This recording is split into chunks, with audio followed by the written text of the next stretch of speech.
Good evening. Thank you for turning out, especially you, Mr. Bissett. My name is Stephen Crucial. I am the chair of the East Longmeadow High School School Building Committee, and I get, turn it up? You mean talk closer to the mic? Sorry about that. So I have the distinction of being able to introduce the rest of the team, the rest of the committee. They're going to tell you a bunch of things. We're going to ask that we hold questions until the end, and everyone will get a chance to speak. Sound all right? Okay, speaking into the mic. So the intros are Kimberly Collins, Director of Municipal Finance, Tom Christensen, Town Manager, Gordon Smith, Superintendent of Schools, Christian Whitsitt.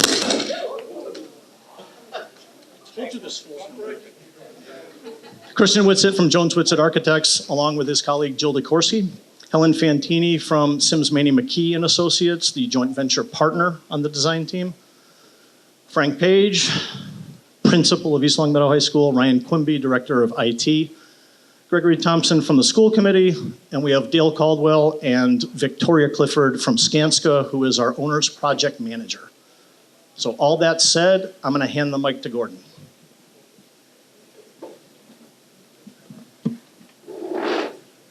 Thanks, Steve. Good evening. Thank you for being here and spending some of your Thursday evening with us. Wanted to just give you a quick look, if you haven't had a chance to see where we hope to go. So this is a rendering of what the campus would look like should we, on November 7th, get the go-ahead with a yes vote. You see sketched lightly in front of the white building that's set back in the campus. That's the existing building.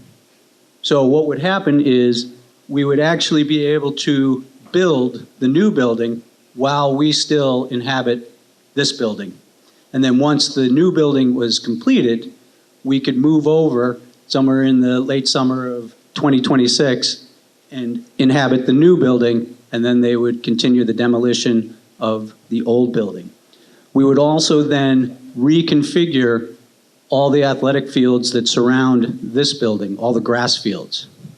We will not touch the existing turf field or track. However, we will add a concession stand with bathrooms, new press box. We will move the tennis courts closer to St. Michael's.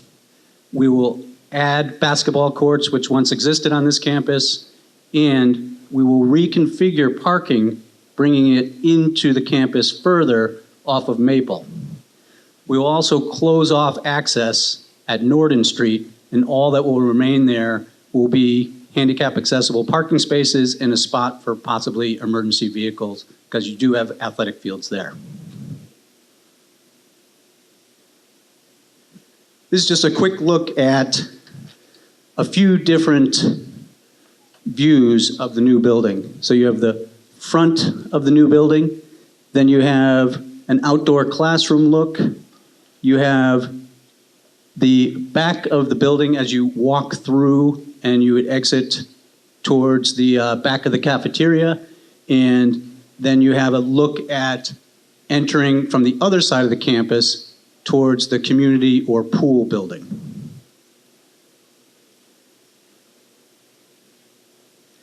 This gives you a look at what the interior would look like. So as you enter, that main or that larger picture would be the new lobby. You walk in and you sort of enter into the heart of the school. You would pass on either side of you the administrative offices and the PE area as well as the auditorium, but then you'd be walking towards the heart of the school. On the second floor, where that window is, you would have the media center, and then you'd be walking into what would be a very large eating and gathering area. It also gives you a look at the new gymnasium and what our new classrooms, specifically for those who went on the tour, what a science classroom would look like, actually meeting the current Mass School Building Authority guidelines. And then gives you a quick look at what the community pool building could look like.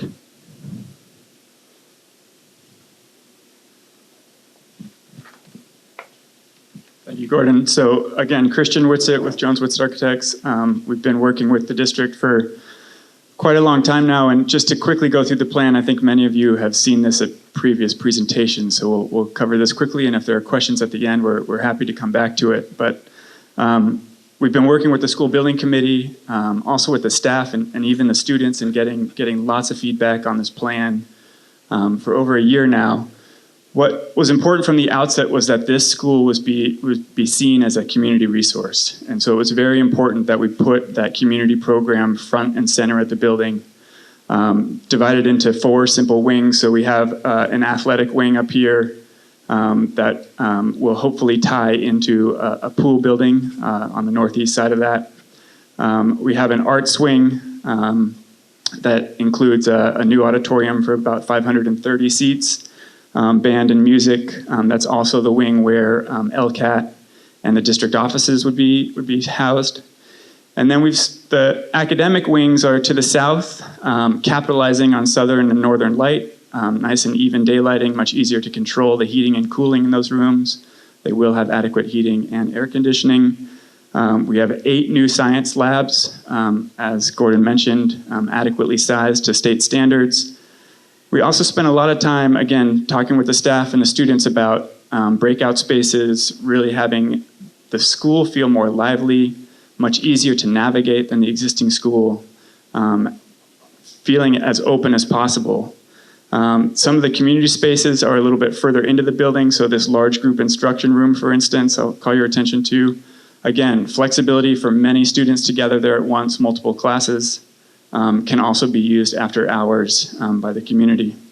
And then, again, thinking about that interaction between the building with the indoors and the outdoors, so that the cafeteria can open up to the south with a nice courtyard out here, a more private courtyard here for outdoor classrooms, and the science labs also very considerate, having them being able to spill out to the exterior. Again, many of you have seen this slide, but I just wanted to bring it back that this project has always been about the education of the students and making sure that this is a facility for the next 50 years for East Longmeadow. So thinking about student-centered spaces, making sure that it's accessible for everybody, thinking about art, drama, music, PE, hands-on learning spaces. So there are some voc tech spaces, including culinary arts, young child education, etc. An updated and larger gym with 2 full-size courts, a roll-down divider curtain so that can be used flexibly throughout the day. And then to the exterior elements, the new press box, new tennis courts. And then hopefully it's a separate vote, which we'll get into a little bit later, but also a new community 6-lane pool building. And I'll pass it off to Victoria to talk a little bit about that. Thank you. Hi, Victoria Clifford with Skanska. We're the owner project managers on the project. A little bit about the pool project. It's a separate project from, sorry, okay, thank you. It's separate from the high school due to the MSBA's requirement. They won't participate in funding a project with a pool connected to the proposed building. So that's why you'll see the pool building here highlighted in yellow. We found a way to connect the buildings through a secure access point, but being a separate facility. It was really important for the school building committee early on to keep the pool on this site because we know how much the community uses it, how important it is to the culture here. So this pool, we know that the pool now has 4 lanes. This one will have 6 lanes. Pools today are being built, 6 is the minimum lane, and a lot of pools are actually being built with 8, but due to some cost control, the committee decided to stick with that 6. It's positioned on the site so that there is going to be parking that is specific to the pool, and accessible parking and entrances to get in. So the goal is to make this pool much more accessible for all the community members. It's being programmed with having community hours within school hours so that's coordinated because I know as of now the pool is closed off to the community during school hours, so this will be opportunities for swim lessons and water aerobics during school hours. Also the pool now, the only way you can access it is through a ladder, which is not safe or easy for all user groups to get in. So this one's going to have a step-down ladder and a chair lift, so much more accessible, safe, and also temperature controlled. And as we know, in the Western Mass for swim meets, pools are a hot commodity. So we think that this will also be a great revenue stream for the town if it's passed. The pool's going to be a separate vote on the ballot. So if the pool needs the high school to pass in order for the pool to pass. But if the school fails, by default, the pool fails, unfortunately. But and with that, I'll hand it over to Dale. All right, thank you. Again, Dale Caldwell with Skanska, we're your OPM. So just to reiterate where the money's coming from, I'm hoping everyone knows by now, this is your own taxpayer dollars coming back to you. The MSBA receives a penny from taxes and goes into a pool, which is distributed throughout Massachusetts. We've been working with MSBA for 14 years, about 25 core projects. And each and every year, we see less and less projects coming in due to the fact that they're still getting a penny, that's it. But the inflation of construction is outpacing that penny. So just to get into the program is a huge accomplishment. So again, just to let you know, and you can go on the MSBA website and you can see all your neighboring towns. All the other towns are moving forward with these projects. And their taxpayer, everybody in here who pays taxes, your money coming back to you. So a little bit about the schedule. So as you can see, where we are right now. Prior to that, as you heard from Christian, a couple of years of programming, designing. We looked at numerous options. The MSBA just checked and balances throughout this entire process. So we're down to the one option. As you can see right there, November 7th is the vote. So again, that's where we are. And then moving forward, as you heard from Superintendent, 2 years construction, 26. Oh, sorry. Next slide. And then just real quick, just so you know, East Long Meadow started in 2014. Think about that. I mean, this is how long it's been to get to this point. If it does fail, you go back to start. There's no guarantee you'll ever be accepted again. I can tell you this for a fact. And it's on your own dime then, because I already paid for one feasibility study. If you have to go back and redo it, MSBA or the state's going to ask what's different this time. Prove to them to be accepted into the program, and it's 100% of your cost to go through the feasibility or those 2 years that we just spent. So again, we went through the feasibility, schematic design phase. Here's the vote, and then we go into full design for that one and final option. Dale, can I ask you a quick question? Yep. Just while Dale's here, important, he was talking about getting into the process. When we were accepted in the MSBA process, the pipeline, how many applied for the process and how many got in that year? Yeah, that's a good point. So I can tell you last year was about 40 to 50 statements of interest went in. Only 10 got accepted. And I think each and every year it's going to be less and less. I mean, there's 351 towns. They have all these schools. I know a lot of towns, once they have one program done or project, they're going back for a second one because it's a great value for them. So each and every year, it's probably going to be 50 plus applicants going in. So again, each and every year, I bet you next year, maybe 8 or 9 will be accepted. So it's getting tougher and tougher each year. Great. Thank you, Dale. Okay, now throughout feasibility, we looked at 4 options because we want to explore all the possibilities. The first one would be the base repair. Okay, that's one that a lot of us have talked about. That would be touching this building and only touching the building that we have. And we'll go through a list of things of the base repair a little bit later. The second option was the add reno, okay? Is what it is. Take off part of the building, add an addition to replace that part, and then fix the other part that remains.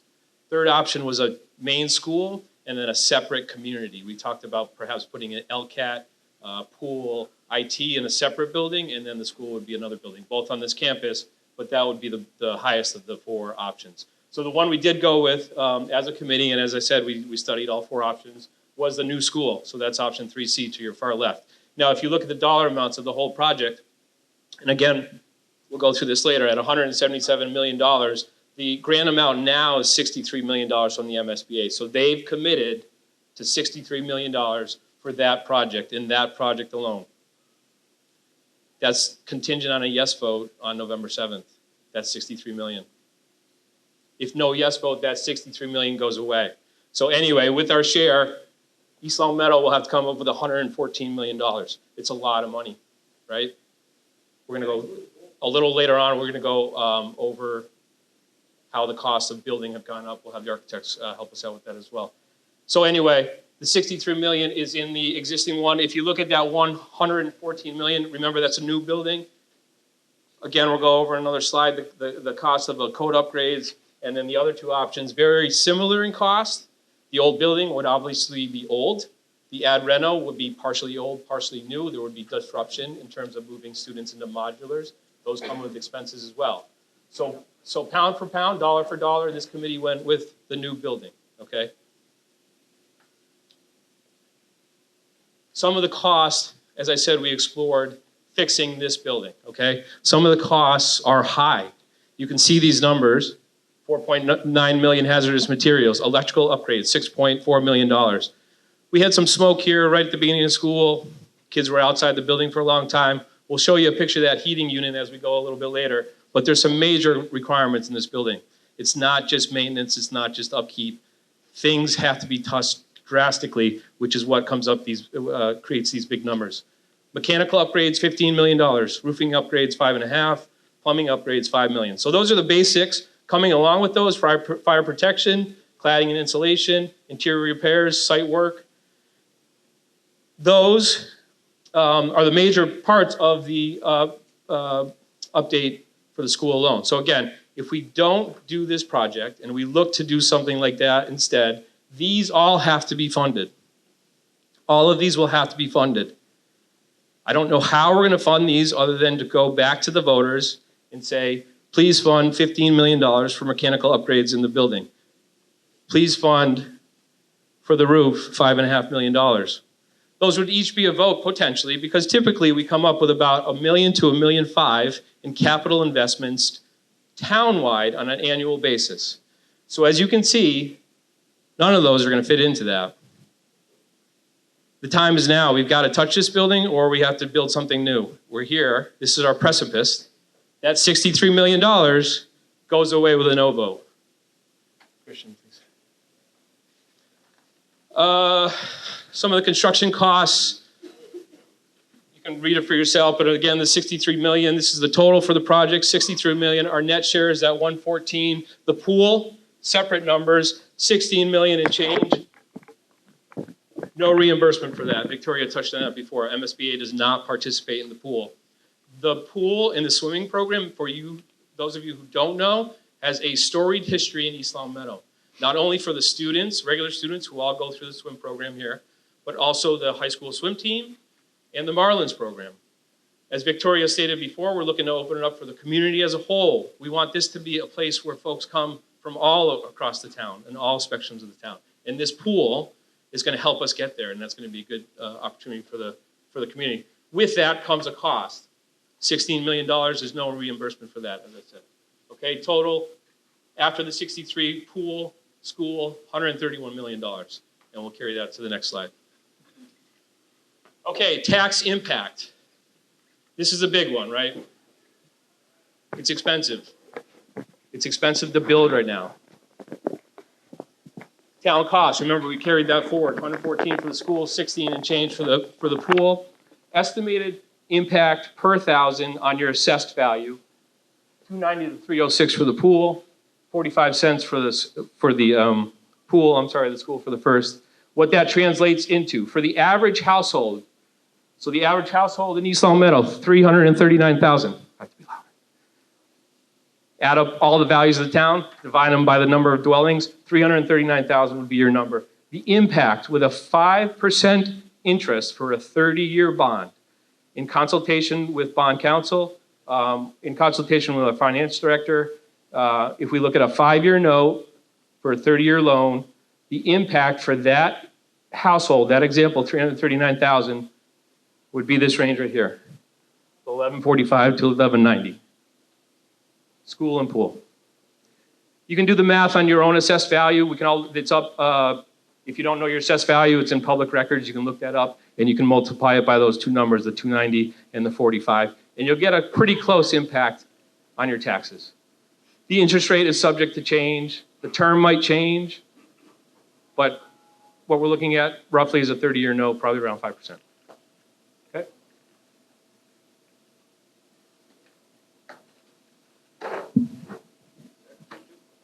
Good evening, everybody. Tom Christensen, I'm your town manager. This is a slide kind of showing you the ballot language that you're going to see.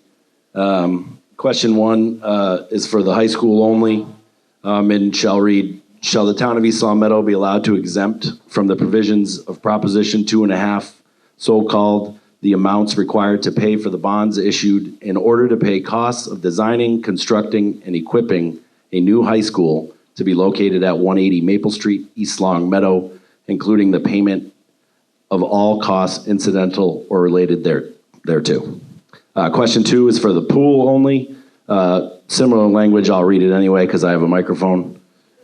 Shall the town of East Long Meadow be allowed to exempt from the provisions of Proposition 2.5, so-called the amounts required to pay for the bonds issued in order to pay costs of designing, construction, and equipping a new natatorium to be located at East Long Meadow High School, 180 Maple Street, East Long Meadow, including the payment of all costs incidental or related thereto.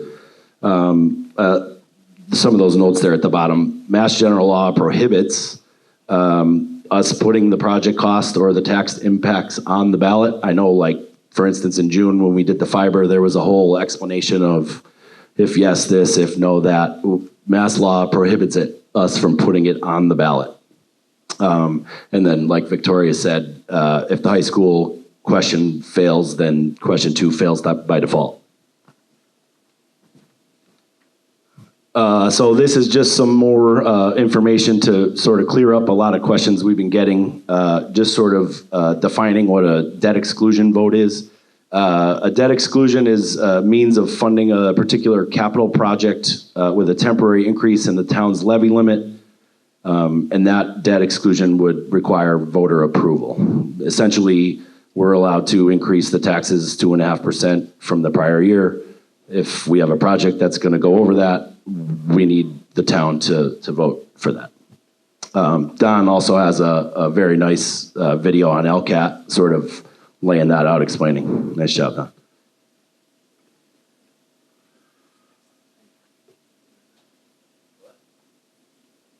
Is that me too?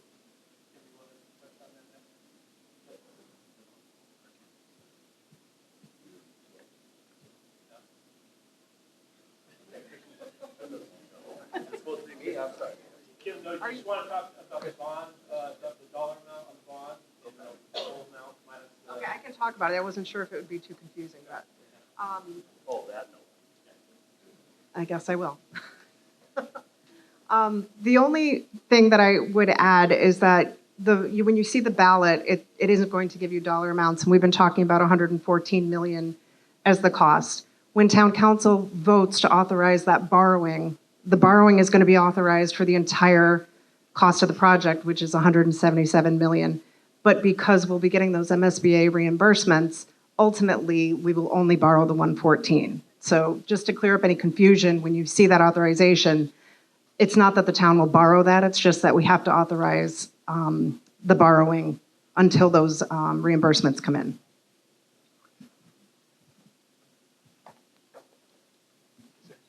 The only thing I'll add to what Kim just said is that the MSBA in past projects long ago, they would wait till the project was complete and then they'd give you the reimbursement. Whereas now it's a rolling process. So you're not racking up that debt. They're paying their reimbursement as you go along, as they already are with the feasibility and schematic design study. Just very quickly on what happens if the town votes no. So of course you would lose access to the $63 million grant from the MSBA, continuing expenditures, and as Greg mentioned, to do those repair costs over time presents some complexities. Not only would the town have to vote for maybe several different votes, but it's also a question of when to do those projects. Are those all quote unquote summer slammers? Are they able to be done while the students are not in the school?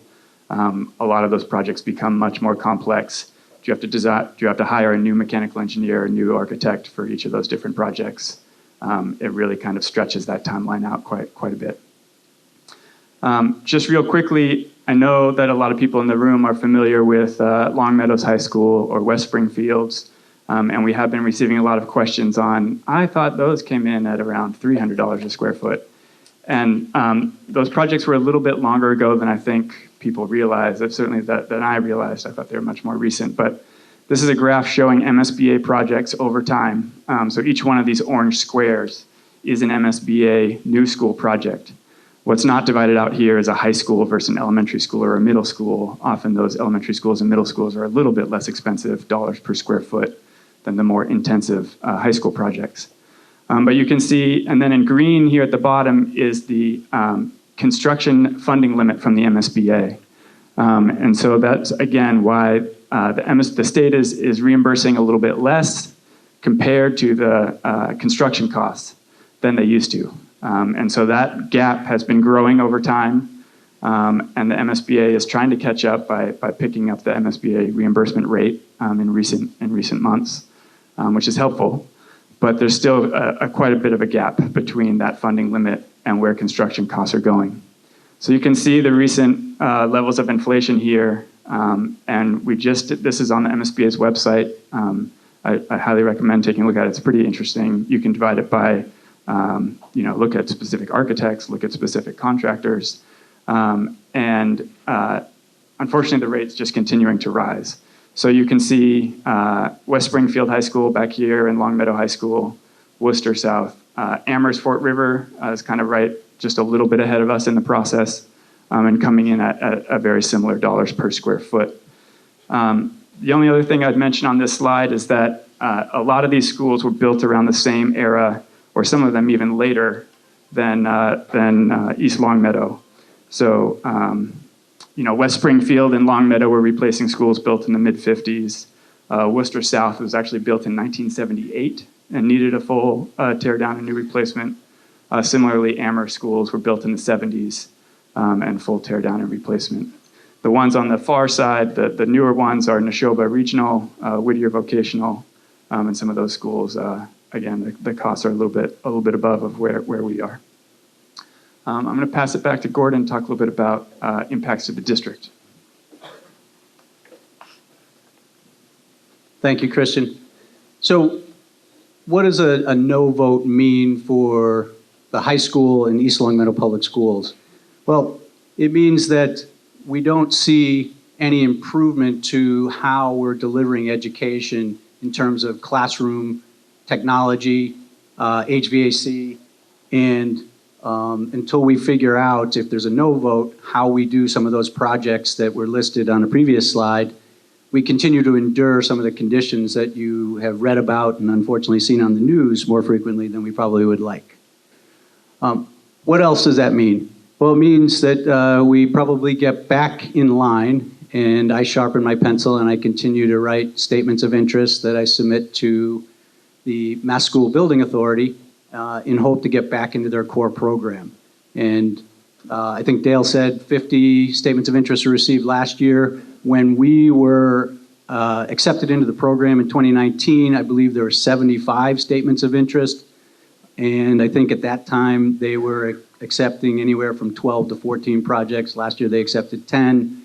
Dale's predicting possibly 8 this year. So it does become more competitive. Unfortunately, then, we can't finish off a project that I inherited as I came in as superintendent back in 2010. That was the field project. There were items on that project that unfortunately we could not finish, such as the concession building, the facilities, and the new press box. Those would be items that we could pick up should we be able to go forward with this project. And then people have asked about accreditation. So accreditation is the approval or recognition of your academic programming. We are accredited by the New England Association of Schools and Colleges, the high school is. 2014, it's a 10-year cycle generally. In 2014, they came out with a visiting team that usually stay at a given school that they're looking at for about 3 days. They go through your classes, they go through the schedule, they interview faculty, they interview students, they interview administration, they interview families. They're incredibly thorough. Then they rate you on 7 areas. One of those areas is community resources. So 2014, fall 2014, they came out. They finished their evaluation. In 2015, we received the report for community resources, which would be the building, the resources you bring to instruction in the classroom every day for your students, we were placed on warning. Now, you don't sit idle for those 10 years. Mr. Page and his staff, DPW, our custodial staff, we're all working hard during that time, and we provide them every 2 years with updates. Every 2 years, as we provide them with updates, we've received commendations for things like our one-to-one program and the technology that we're able to bring.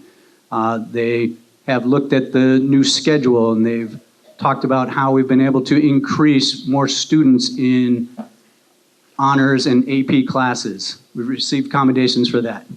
However, we have not been able to get off warning status for community resources. So that's a situation that could continue. What does that mean? That's a question that we often get. We've gotten at almost every forum.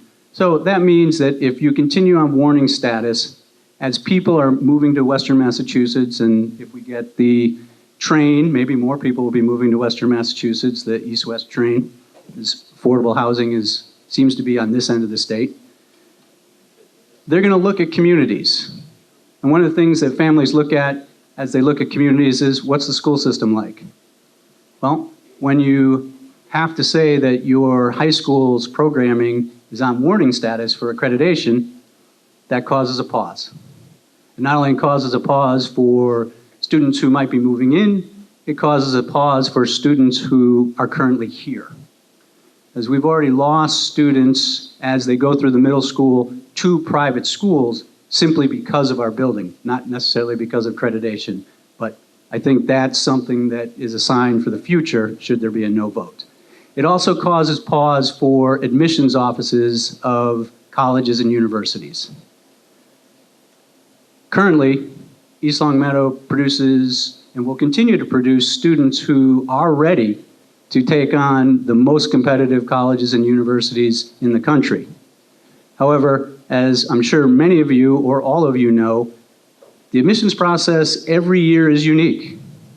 And so if admissions officers are looking at applications from students who, based on their resume, are very similar, and one is coming from a program that's accredited fully, and one is coming from a program that is on warning status, that could cause pause.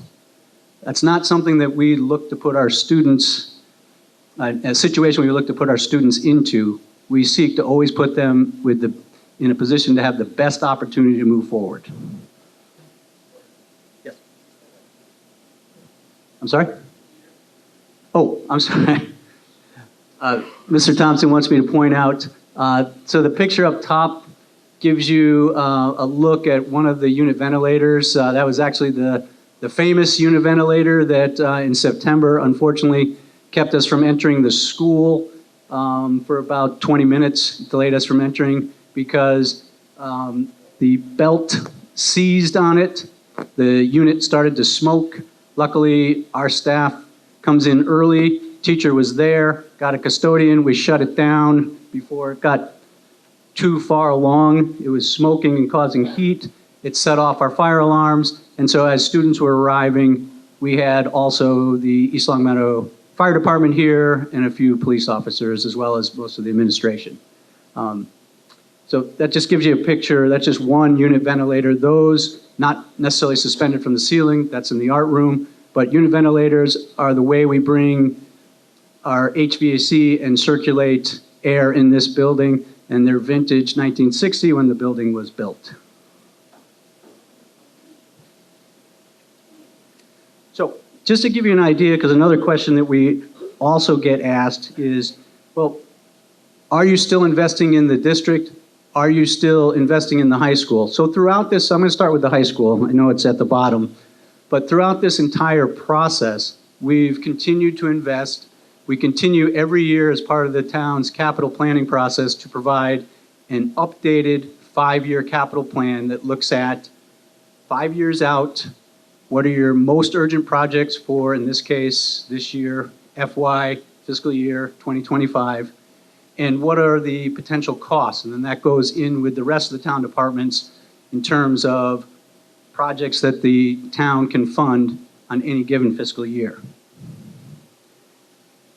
since 2008, I came in 2010, but since 2008 at the high school, we've been able to replace 5 boilers, and then during my tenure, we added variable frequency drives to the boilers, which allow us to conserve energy by shutting down the motors when needed, and then when heat's called for, the motors go back on. We've replaced 2 underground oil tanks. We've renovated our locker rooms, although the settling and the tiles in there don't necessarily show off the renovations as well as we would like. We've made restrooms throughout the building ADA compliant. We've added new LED lighting, and that was actually a green energy project within my first couple of years. We partner with our Department of Public Works on all of these projects, and they're exceptional. I can't say enough about our Department of Public Works. And we added LED lighting to all of the classrooms. We added new windows in the gymnasium, and actually that project was on the capital plan. So I came in as superintendent in 2010. That project for windows in the gymnasium was on the capital plan when I was assistant principal at East Longmeadow High School in 2002. The project was completed in 2011 or 2012. So when I was assistant principal, we used to have birds flying back and forth in the gymnasium. We also added replacement doors, exterior doors in the gymnasium. If you take a look at those, they all can lock now. That was actually a security feature. If we ever had to go into a lockdown where you're moving the entire cafeteria at lunch, you can lock down now in the gymnasium. We have ongoing replacement of our skylights. For those of you who have been on the tour and have taken a look at the building, when you develop a building like this, I'm sure at one time people thought, oh, it's great, natural light. Put all these skylights across an expansive flat roof. Unfortunately, that tends to lead to leaks later on. And those are probably our biggest source of leaks. So on our capital plan, we usually have a smaller project for ongoing maintenance of skylights.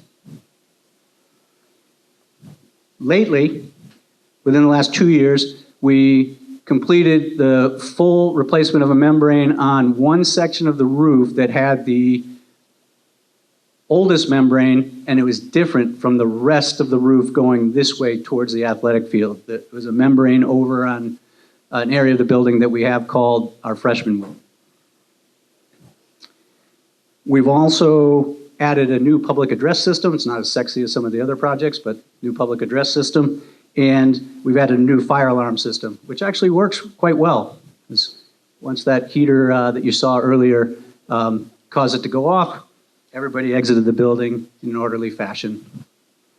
And then we're in our second phase of mitigating really what is a potential fire hazard in our electrical closet, because the parts and the switchgear that we have in there are, again, vintage 1960. It's challenging to get those parts, and what's happened during my tenure here as superintendent is there are certain codes and standards that say the food services department have to live by. So when they put in a new dishwasher, which had to heat to a certain temperature, that was causing, as they were doing that, it was causing our entire PE area to all of a sudden lose power. Also, it was causing somewhat of a fire risk. It was causing things to run at a much higher temperature than they were built for. So we had smaller capital projects that we've phased over 2 different capital projects to switch out switchgear and separate out panels so that we can mitigate fire risk and keep the building power on. That's just at the high school. Throughout the district, we have participated at Meadowbrook, our youngest school, pre-K to 2. We participated in the MSBA's Accelerated Repair program, where you also get grants. You have to write a statement of interest, and you get grants. They have paused that program. I don't think, Dale, it's back open yet, is it? No. Okay. So they paused that program. One of the reasons they paused that program is because they're trying to figure out how they actually can fund more of the core projects at a higher rate.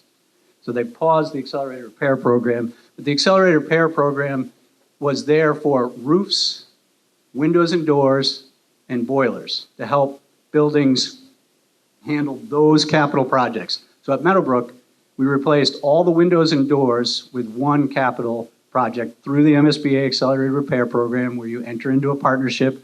They pay a certain percentage of the overall project, and we added a new roof to Meadowbrook. Additionally, we're looking at redesigning their parking lot. If you've been to Meadowbrook, it has grown considerably in terms of enrollment, and we have gone well past the parking spaces that are allotted.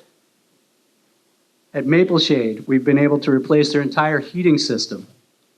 We've been just finished this year their three-phased exterior door replacement. And so they have not only much more durable doors, they have much more energy efficient doors now.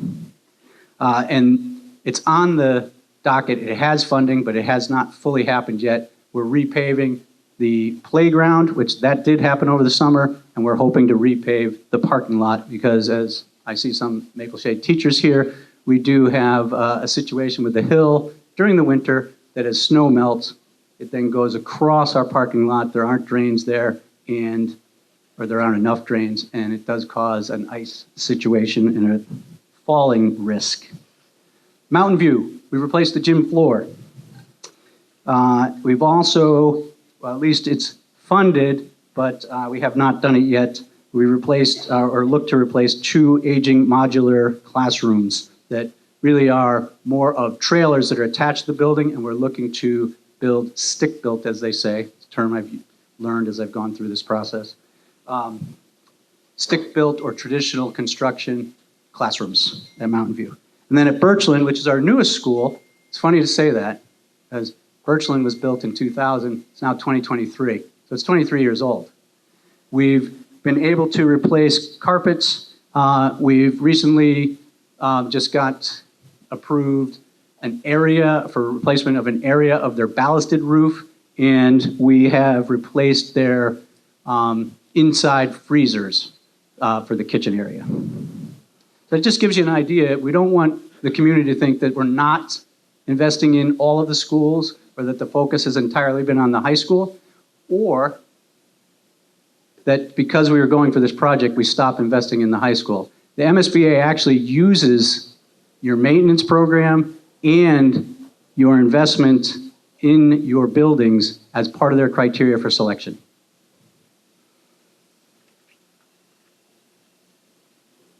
So let's talk about happier things. Let's say a yes vote happens. So what does that mean? Well, the superintendent smiles a lot more. Then the faculty smiles a lot more, not just because the superintendent's smiling a lot more, but because they will soon have better resources to teach in, and they'll be in a building that has better air circulation, and it's just a healthier building overall. From a community standpoint, in terms of the investment, it's a more energy efficient building than the one we're currently sitting in. What does it mean for our administrators who are trying to recruit staff? That becomes a little easier. It's easier to sell, obviously, a good school system, which ELPS is. It's an incredible school system, as well as incredible facilities. It's just safer for the community in general. You've seen the plan. We think if we were able to design that and keep the campus the way we've set it up, it'll be safer for all who use this campus. And one of the things that we have always thought about all the way through this project, it needs to be a community building. Even as the building is in this shape, this building still gets used pretty much 7 days a week, round the clock. So imagine if we can build the building that you saw in the beginning slides.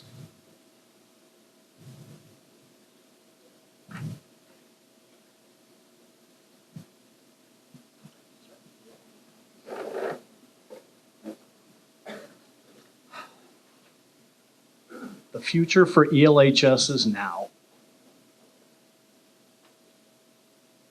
That means something, doesn't it? I mean, as we think about what we're trying to do with our town, right? Who do we want to be in 10 years, 20 years, 50 years?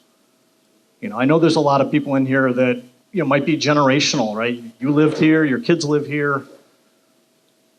You know, as we move forward, I think the decision that we're faced with, and you heard Greg mention it earlier, it's a lot of money. Nobody wants to pay more taxes, right? I think we can all agree on that. I've got 2 kids in the school system. I don't want to pay more taxes. At the same time, I don't want to see my property value go down because the community decided they didn't want to invest in the future and they wanted to just kind of, status quo. It'll be fine. Stuff breaks, we'll fix it. So, as you can see from the dates up here, should the project pass on November 7, excuse me? If the project passes on November 7, we would look forward to a construction start, late summer, early fall of 24 to facilitate opening in the fall of 26, which means if your child's in 8th grade right now, as mine is, they would show up for their junior year. So they would get 2 and 2. Project would, once the new building opens, we're able to demolish this building, take care of the remaining site work. That would all be done in the next year. So by 27, everything is done. And one of the benefits, and somebody mentioned it earlier, but it was kind of in a roundabout way. Wouldn't it be great to put all the maintenance challenges of this building behind you? Right? Wouldn't it be great to just focus on a new community asset, which will undoubtedly be the most valuable asset in the town? Right? For most cities and towns in the Commonwealth, that's actually the road system. But in East Long Meadow, it would undoubtedly be this building.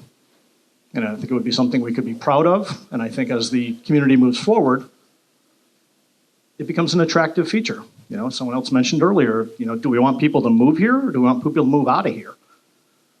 One of the things that I've heard a lot in the community is, we don't want to price people out.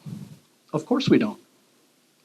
We also don't want to let things get to a state where people are now deciding, I'm going to send my kids to private school, I'm going to do school choice, I'm going to uproot my family and go somewhere else. Because that stuff does happen. Not promising it'll happen here, but I think it's a very realistic possibility. Slide. So here we are. The vote is the 7th, Birchland Park, 7 to 8, fairly typical. We have early voting at the library, starting on the 28th through the 3rd. And you've already heard me talk about the dates in terms of what happens if it starts or if it passes. Slide. So we're now going to turn it over for questions. I would ask that, I don't know if we have enough room to actually form a line, but it might make the most sense to just do it right here. And we will give you answers we'll give you all the answers we have. Come on up. Get it started. Usually like to face people, but guess on this way. You go sideways? This all right? Yeah. I don't want to talk to her when you're in the back. How's that? I just wrote this so I don't get off on a tangent. So, my name is Mark McNerney. I graduated from East Long Meadow in 1994. I currently work here. I've lived in town my entire life. My son graduated from here in 2021. My daughter's a senior this year, and most of my friends know me as the cheapest person alive. I, like many people, don't receive bonuses or commission checks. So I'm on a fixed income of sort too, and I don't want to pay any more taxes. To help our retired people on Social Security who are on a fixed income, over the past 3 years, our government has given COLA increases of 5.9%, 8.7%, 3.2%, and next year is another 3.2%. That's 21% in 4 years. Secondly, all of us like to complain about government waste. So before I consider voting for this school, I was thinking about if our town government wastes my $8,000 in taxes a year. For that money, I get police, fire, ambulance, protection, 24/7, 365. 13 years of education for my kids. A DPW to plow my streets, maintain playing fields, courts, parks throughout town. They make sure I get clean water to my house, uninterrupted all year long. When I flush or wash, it has somewhere to go. I do have septic, but that's for most people. I also get trash picked up on doorstep every week, great bike path, park to fish at, playgrounds to play on, sidewalks, dog park, building inspector to make sure work on my home is done safe. counseling on aging for my elderly relatives and friends, IT department, a TV station to watch public meetings and sporting events, Pine Knoll Public Library, and the list goes on. The more I think about it, I get a lot of services for my $8,000. I've also worked here at the high school for almost 20 years, and I work with many of the community members with my senior projects, job shadows, part-time jobs for high school kids, guest speakers, volunteer opportunities, and much, much more. This community is unbelievable, awesome people, businesses, it's a great place to live. This is where I will live my whole life and die here. Hopefully not. However, while working at ELHS, I've also become accustomed to mold allergies, sweating profusely in classrooms that face the south, dodging puddles and buckets every time it snows, rains, or is humid out, hoping nobody slips and falls in the halls or on the stairs, even though people often do. I've also become accustomed to falling ceiling tiles, floor tiles that pop up, leaves and snow coming through closed doors and windows, inefficient skylights, lack of insulation through the building, handicap accessible entrances that often don't work, electrical issues that have been well documented, plumbing issues in bathrooms, lab sinks, stenches that arise when water is not poured down the shut-down bathrooms in the back of the building, water that I tell my kids not to drink because it's got a funny taste. I also pay for my daughter to work out elsewhere because she gets rashes working out in the weight room. There's no source of water at the stadium for athletes or for snack shacks that provide food. And despite hosting large events here, the only bathrooms are 5 standing cans at the turf with no running water. And an announcing booth that has rotting wood rails and leaks from the ceiling every time I work a game. And it rains. Kids in our community don't even have an outdoor basketball to play on in over 10 years. Imagine that, East Long Meadow has no basketball courts for our kids to play on. Lastly, it's almost heating season, so I'll soon be wearing my jacket in my room because the heating units are so loud that I can either go home with a headache every night or not be able to hear people in meetings or be cold during the workday. It's a choice. I can't imagine how students learn sitting next to the noisy units 6 hours a day all winter long. The list goes on and on. Despite all of this, I love East Long Meadow. I love this town, but we need to look at ELHS not as simply a new high school, but as an investment in our community and in our real estate values. Because a no vote will definitely have a negative impact on our real estate values. The new building will be 100% electric with solar and additional green energy credits, immediately operating costs through energy savings. So lastly, for 2 years, we've had a committee of extremely competent people research a variety of ways to address these issues at ELHS and at our stadium, and they've proposed multiple options, including renovations. For some reason, many no voices were absent during this process, and now many of these people think the committee are either unscrupulously inflating the numbers and deficiencies or simply liars. In closing, the voters of this town need to be aware that there is no other plan to resolve these issues than this more than 2-year process through the MSBA. So there's no alternative plan by our town council or our town to deal with these issues. This is the time to accept $63 million from the state of Massachusetts and vote yes for ELHS. Thank you.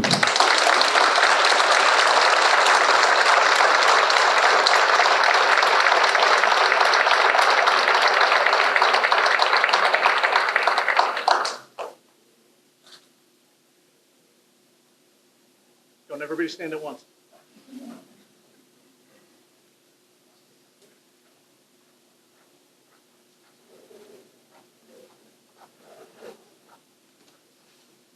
Eric Burnett. I'm a resident of the town for 23 years. 3 kids graduated here. I still have another kid here. So I'd like to ask a couple questions. I'm sure it's on everyone's mind about the taxes. I've heard various rumors around, but when will we see the 20% tax hit on our tax bill? Is that immediate or is that in 2026?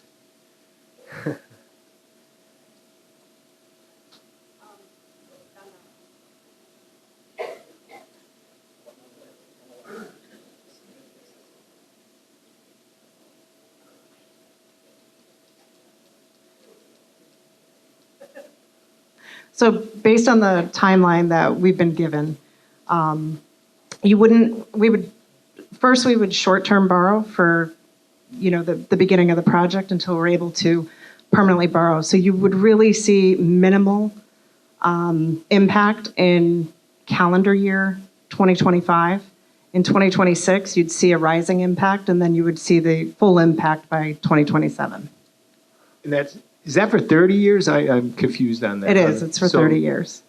So it'll be for 30 years. So to pivot, that doesn't stop the town council from additionally raising my taxes 2% to fund other projects. So I could tentatively be up to 22% in one of these years. So in order How's that gonna to, work?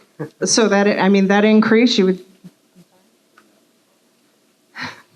so, Well, Proposition 2.5, so the council can't go more than 2.5%, right? So I've just said, you wouldn't see the 20% every single year. That increase would already have happened, and it would be a constant across the entire term of the loan. so But in yes, they 2027, can- I'm sorry. I'm sorry not to cut you. So to understand, because a lot of people in my neighborhood have no signs up. I have people in my house that want to vote no on this project. I'm a hard yes. I'd like to get this project through, but I also have to try to win some people over. So you're saying in 2027, my taxes will go up to the 20% level at that point? That's You when would- I'll see the, But you're adding the 2.5 twice, right? well, I thought you just said we're going to have a 20% tax increase if we vote yes on this. Was I wrong on that? We didn't say that? You calculate our numbers at 17.5%. Okay, And you add the 2.5, that the. That's where you get the council go up, 20%? Then it's the 20. okay. So you just added it twice, that's all. That's why I wanted to clarify, because people are saying, things going around and stuff. And usually don't, they usually don't have the 2.5. Right, So it's but- 17 plus Yeah. 1 or 1.5, whatever. If that We don't happens, okay. tax the levy, we leave a lot of money left over at the levy. I'm done, thank you. No, that's perfect, thank you, I just needed a clarification. And then, is there a thought about, as far as the school goes here, increasing staffing levels, adding more faculty? We're gonna have a great new facility here, it looks great, by the way, great job for everyone, but is there a thought there, and then school budget increases as well? Just throwing it up. So if you're asking the superintendent, I always would love more staff. But obviously, the main goal of this whole process has to bring something that will move the community of East Long Meadow forward for the next 50, 60 years.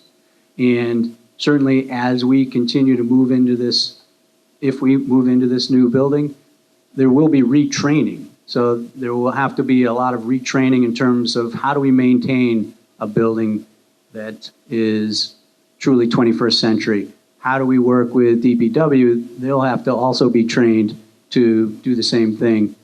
So I can't answer the staffing per se, but I do know there's going to be a lot of retraining, and there's probably going to be contracted services, specifically we know for the pool. Right, okay, perfect. Yeah. All right, that just had a couple, that was all I had. Sure.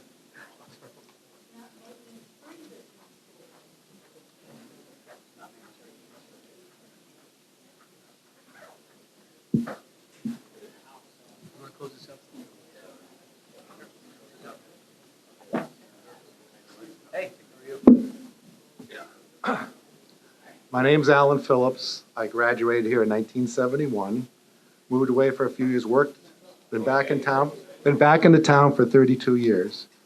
My wife worked in the town, I worked for the town for a few years. We're both retired. Two of my daughters went through here. But when they built Birchland, I just want to question, this has nothing to do for or against this project, but I want to know who is going to be responsible to make sure our money is spent wisely and not like at Birchland. And you inherited, the project was supposed to be brought in ahead of time and under budget. Things were cut, I don't know if people know, 240 windows had to be replaced. Is that correct? There was a suit against the company. Window sills that were Yeah, replaced, windows. DPW replaced 100 before I left, and then I heard they settled for 240 windows total. Plus 10 classrooms, tiles had to be replaced. I'm not sure about the settlement part, but we well, did replace through Yeah, DPW windows. This was before you, all started before you. Past administration. Thank you for saying that, Al. Trying to push this. But the tiles immediately had problems because the concrete wasn't cured before the tiles put down. There was major problems with that. And then there was a suit against the company. They came in, tested the concrete. That's how they found out it was put down too soon. 10 rooms had to be, they settled for have 10 rooms upstairs on the second floor redone, stripped and redone. The air conditioner was not put in when we built, instead they held off, and it was fine putting it because we couldn't use the gym or the cafeteria in the summertime because it was too hot, no matter how many fans you put in. So they put it in later, which cost us twice as much if we put it in when we built the school. Plus, none of the drains, when they moved into this thing, in the cafeteria or in the kitchen, drained because they had to be cleaned out, drilled. In the locker rooms, the water from the showers drains into the center of the room. Science rooms, because they cut corners on the eye washes and stuff, the DPW had to come and modified. So a lot of things had to be done. The hot water system had to be, actually, Rick Page came in and replaced hot water tank and then redid the whole thing. And from the time we moved in, we had leaks in the sprinkler system. I just want to know, because we had somebody we paid a lot of money for to make sure the town made the contractor put a guy to do the roof initially that never did a job that big. Had to get another guy to finish it. Then later on, a second company, a third guy to come in and take all the gutters and all the downspouts down and redo everything. Some of the concrete had to be redone, DPW around the school, in front of the school. This has nothing to do with you. But past administration, I just want to make sure, who's going to be looking over? If I vote for this, I'm going to pay my tax. I just want my money spent wisely.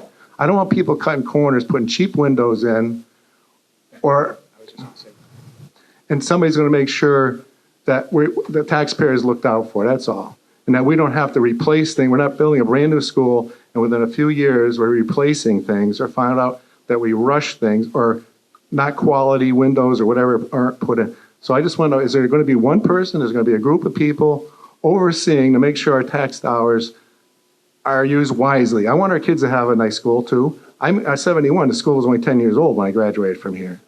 So I understand that, and I just want to know is who is going to be, or is there a group of people that are going to oversee this? So if they see something being done wrong, or we're not getting the quality product, like we don't want paint being watered down or anything other projects that we ran into. Custodians had to redo a lot of stuff when we moved into that school.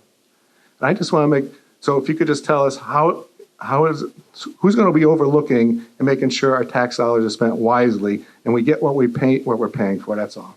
Sure. No, and that's a great question. And you did a great job. When you came here, you inherited a lot of things from the last administration that cut a lot of corners. Oh, the sound system. We couldn't have meetings in Birchland because the sound system wasn't done, and we had to bring another company to do the sound, put an equalizer in, and fix all that, the speakers and everything. If you remember, we tried to make people couldn't hear anything.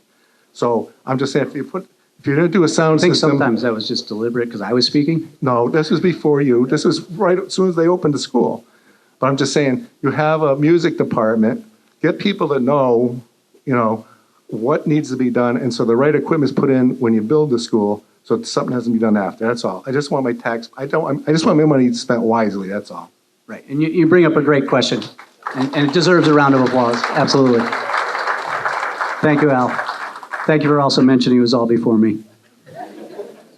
One thing, I know that this will be answered better by Mr. Crucial and our design team, so I'm going to hand the mic over to them in a moment. But one thing that I think everybody should know is that that's certainly the desire of the entire building committee. We want to make sure that your hard-earned tax dollars are spent the best way possible to move the community of East Longmeadow and the students in East Longmeadow High School forward. The other thing I'll say, and then I'll have exhausted all of my knowledge, is that Birchland was built under the old school building authority. That closed down in the early 2000s and then reemerged as what now is Mass School Building Authority, and it's a much different process. With that, I'll hand off to Mr. Crucial, and then I think Mr. Whitsitt is going to also speak. Mr. Phillips, those were great questions. Gordon stole my thunder a little bit. I just wanted to clarify. The legislation that created the Mass School Building Authority was passed in 2004. The MSBA came into being in 2007. The whole reason that the legislation was passed and that the association was created was for exactly what you're describing. There were rogue projects all over the Commonwealth. There were communities trying to manage them that had no business trying to manage a project. And ultimately, the state just said, look, we can't keep doing this. We certainly can't keep giving people money and crossing our fingers and hoping that they spend it effectively. So in creating the MSBA, some would argue that the pendulum has swung the other way because they have dozens of building professionals. We get a few assigned to our project, and they are directly looking over the shoulder of the designers, of the owner's project manager, and ultimately the contractor. So there are multiple levels of oversight. Does that mean everything will go perfectly? Probably not. But it does mean that there are a lot of people who are directly invested in monitoring the process and making sure that the community gets everything that it paid for.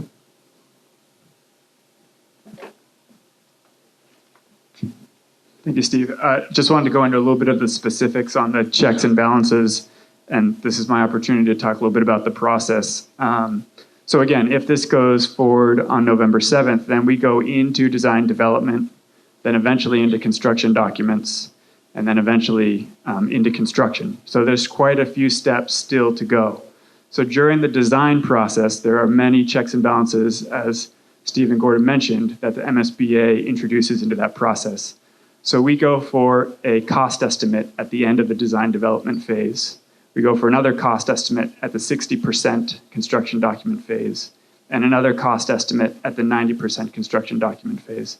That's all to make sure that we're keeping track with the numbers that you've seen here tonight, and we adjust accordingly.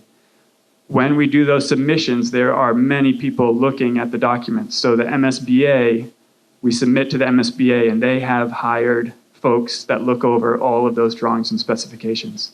The owner's project manager, Skanska, is going to look at those submissions and provide comments. What's unique to this project is that we're also going to have a construction manager at risk. So that means we bring a construction manager on early in the process, in that design development process. So that way the design team is able to bounce ideas off of a contractor who's eventually going to be in charge of constructing this building. We can come up with cost-effective solutions. They're also looking at our documents throughout the process. Once we go into construction, again, we have MSBA staff on board who are meeting with us monthly. We'll be at the job site weekly, the design team. The owner's project manager will have someone on site every day while the contractor is on the site, making sure that they don't water down the paint. I think that's an egregious example, but things of that nature. So, yeah, as Steve mentioned, maybe the pendulum swung the other way, but there are a lot of checks and balances throughout the process to make sure that you are getting your money's worth and the bang for the buck.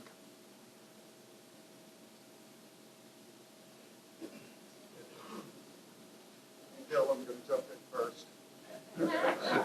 There was a line over here, so. My name's Ralph Page. I am a lifelong resident of East Long Meadow. How about if I move over? I'm a lifelong resident of East Long Meadow. Wow. You thought it was easy. I am a graduate 1982, class of 82, very proud of it. And I've been involved in the town for quite some time now.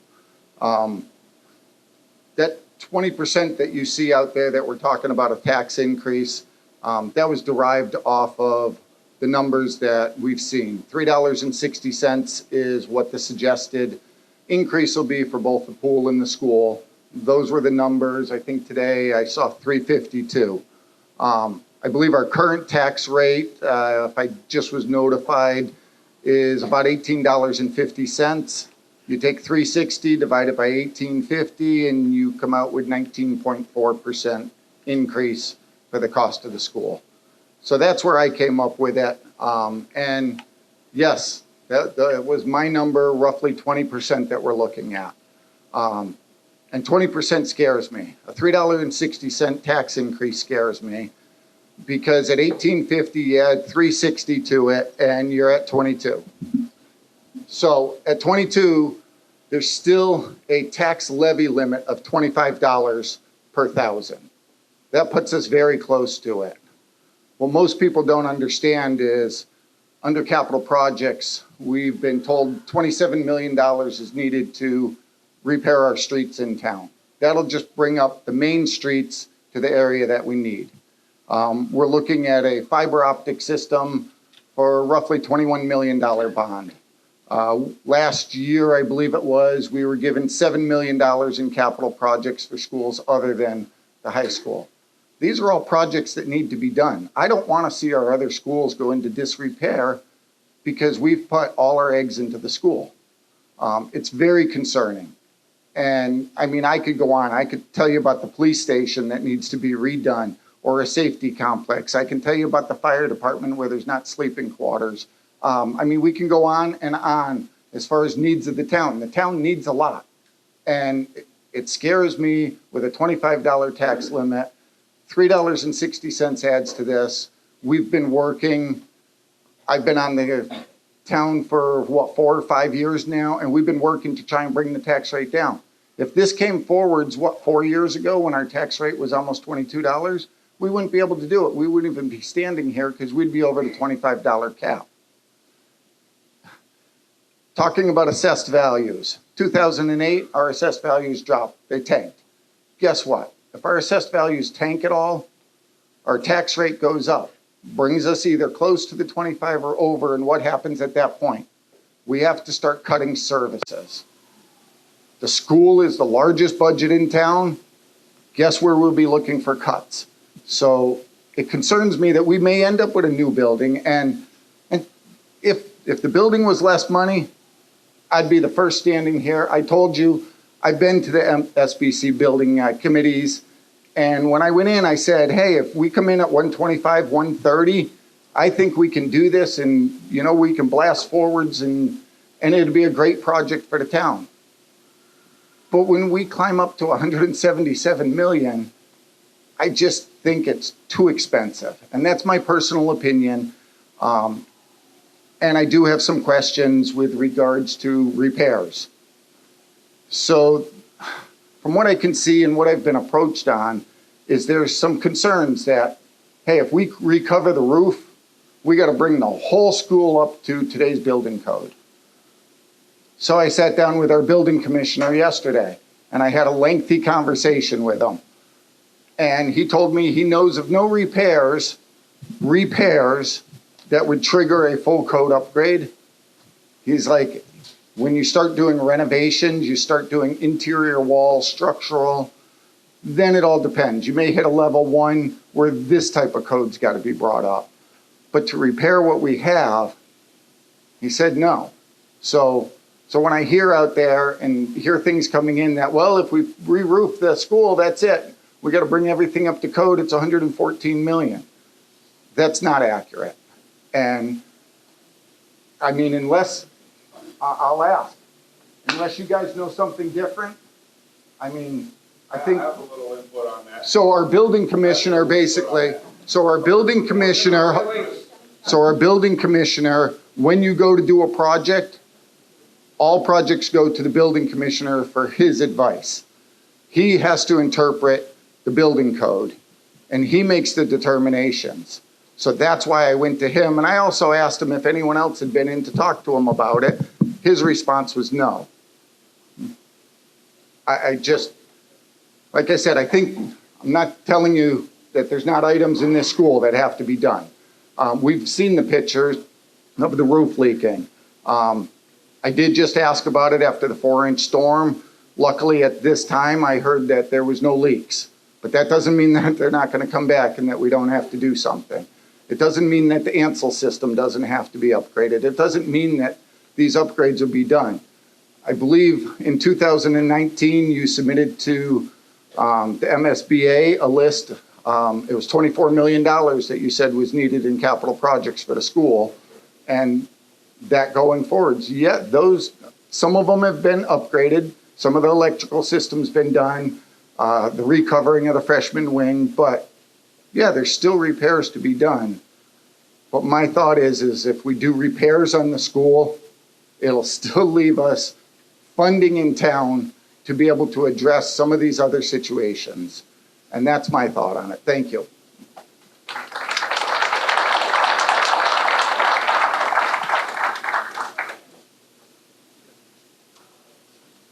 Hello, for those of you who don't know me, I'm Cora Govan, and I'm the coach of the East Longmeadow Marlin swim team, which in the pool right down the hall. So I'm going to speak now and speak quickly because I actually have to get back down to the pool area, which I spend most of my time at. I spend a lot of time at Pine Knoll. For those of you who don't know, that is the town-owned pool where camp is run, and we swim there in the summertime. And then the rest of the year, we swim here at the high school. We have over 100 kids on our swim team consistently. The high school's had over 40 kids consistently. And last winter, we were displaced. The pool had to be shut down for numerous weeks because there were a lot of issues with the pool. Anyone has spent any time down in the pool, it is time for a new pool for this town. What people don't realize is when you vote yes for the pool, it's not just for the high school. This is going to be a town-usable pool. I have spent all of my life in pools. I started swimming when I was little. I've been on a swim team. I've coached college, high school, club, and recreation swimming. This town needs a pool, not an ice rink, because we need our senior citizens to be able to use a pool. We need our youngest members of the community to use a pool because drowning is the #1 death of kids from 1 to 4. It's the second cause of death in children from 5 to 14. We are one of the only towns in the area that offer swimming lessons year-round. And we do it in this pool, and it's not accessible. It's not accessible for handicapped people. It's not accessible for seniors. It's not accessible for swim lessons. The new pool that's going to be built is going to be much bigger. It's going to be 6 lanes. It's going to have stairs that are going to make it accessible so people can get in and out of the pool. There's going to be a chairlift on the side of the pool so people can get in and out of the pool. I've been around swimming a long time. It's going to be a beautiful facility, and we're going to open it up during the day because it's going to be attached to the high school, but it's going to be a separate building from the high school. So people can come in and swim. You can have swimming lessons. You can have aqua aerobics classes. It will be used at nighttime. It can be used on the weekend, which currently it is not. So we want to make it a community-based pool for everybody to use, not just the high school PE classes, which they don't want to swim in anyway. On a separate note, I am not from here. I grew up in Vermont, and I moved here because my husband was in the Air Force. When we moved down here, I looked for a swim team. I looked for a pool that was outside, which East Longmeadow is one of the only towns that has a pool outside. And I wanted a place where my kids could swim, and then I ended up coaching here as well. I didn't move here for the high school at all. I don't work at this high school. I work in another high school. It's actually a private school, which a lot of East Longmeadow students are starting to go to. I don't want my kids to graduate here with a badge of honor that say, I survived high school at East Longmeadow. I want them to graduate with a diploma that actually means something. And so for me, I want a new school because it's the best thing for this community. And yes, is it going to be expensive? Of course it's going to be expensive. It's a new school. It wasn't built 10 years ago. But our kids deserve better, and our town deserves better. So I know there's a lot of pride in this town. There's a ton of people who grew up here, whose kids went here, whose grandkids go here. That's what we should be doing it for, because we deserve better as a town for that. And with that note, I have to go, because I have to go back to the swimming pool and coach all my little kids, so bye. Thanks, Coach.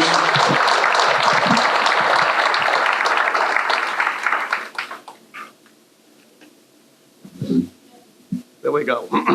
My name is Bill Kaplan. I want to thank you all for your presentation. And there are a few things I've written down here. And number one, some of the construction, the design seems very large to me. It seems like there's a lot more than we really need. I mean, we've got, 880 students here, thereabouts in the school. So I'm wondering if we could cut down the size somewhat, save money that way. I heard a very silly quote made to me, which sounded funny, but it could be really important, that in the new school design, there were too many doors for safety to be able to watch them all and make sure nothing bad happens within the school. And actually, Ralph took away some of my thunder. Our roads in this town, well, they have a lot to be desired. We need to do something there. And so I think those are 3 important items that we really need to look at. Thank you.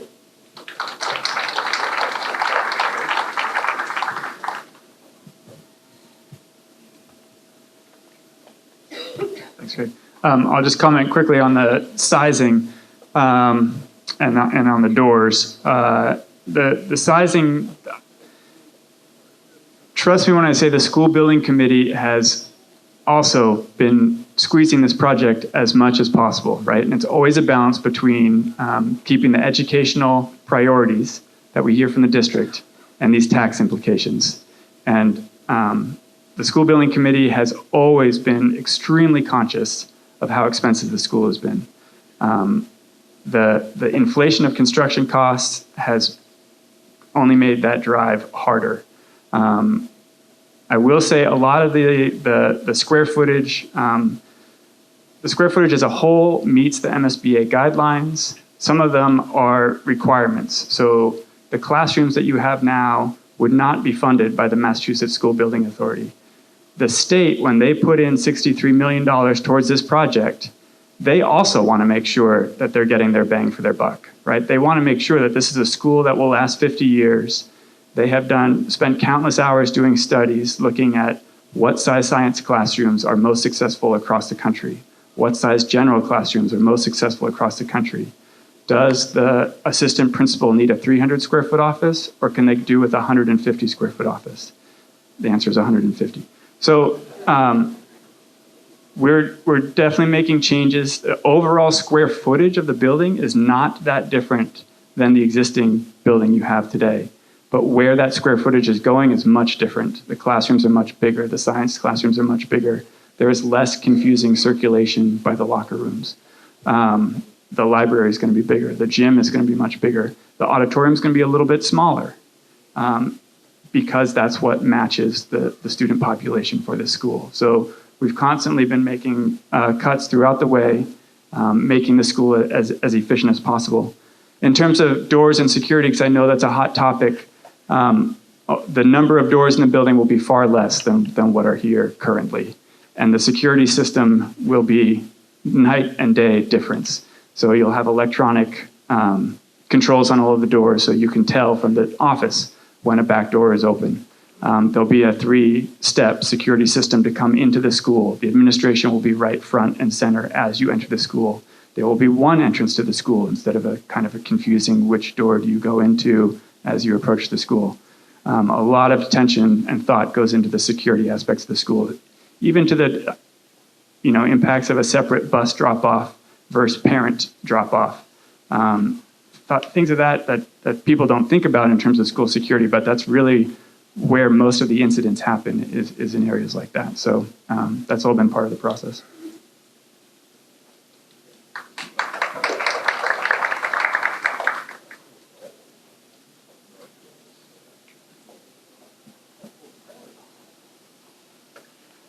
Good evening.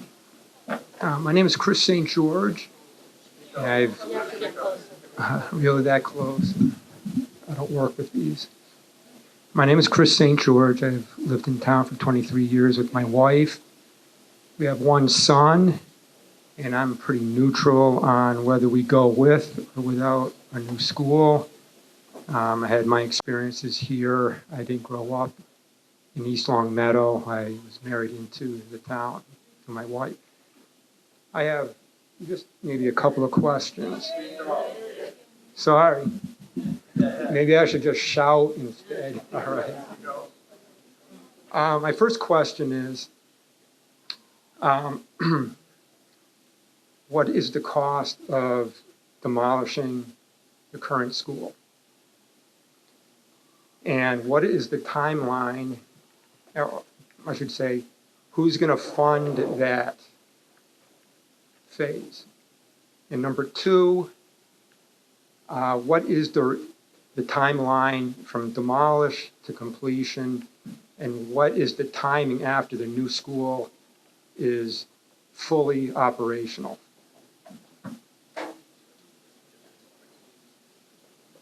And I have a question about that past picture as well that I see over here as well. Oh, go ahead. Christian, do you have the microphone? Got the mic.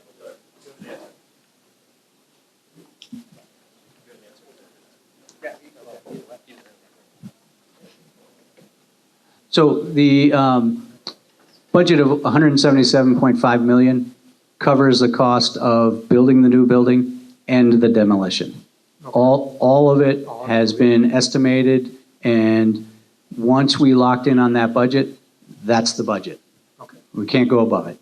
The timeline is an aggressive timeline in terms of building the building while we continue to inhabit this building and hopefully move into the new building at the end of the summer of 2026. So roughly 2 years from this summer. It's an aggressive timeline. That's an aggressive, Very aggressive timeline. it's a logistics issue as Right. well. Then, once we move into the new building, then they would start that second phase where they start to demolish the old building and eventually get to reconfiguring all the fields around this building. So it's going to go beyond the fall of 2027. Oh, yes, yeah. Okay. 2028? That's what I haven't seen in any of your flashcards. I'm sorry, maybe I misheard you. Okay. No, fall 2027 is when we're going to be doing project closeout.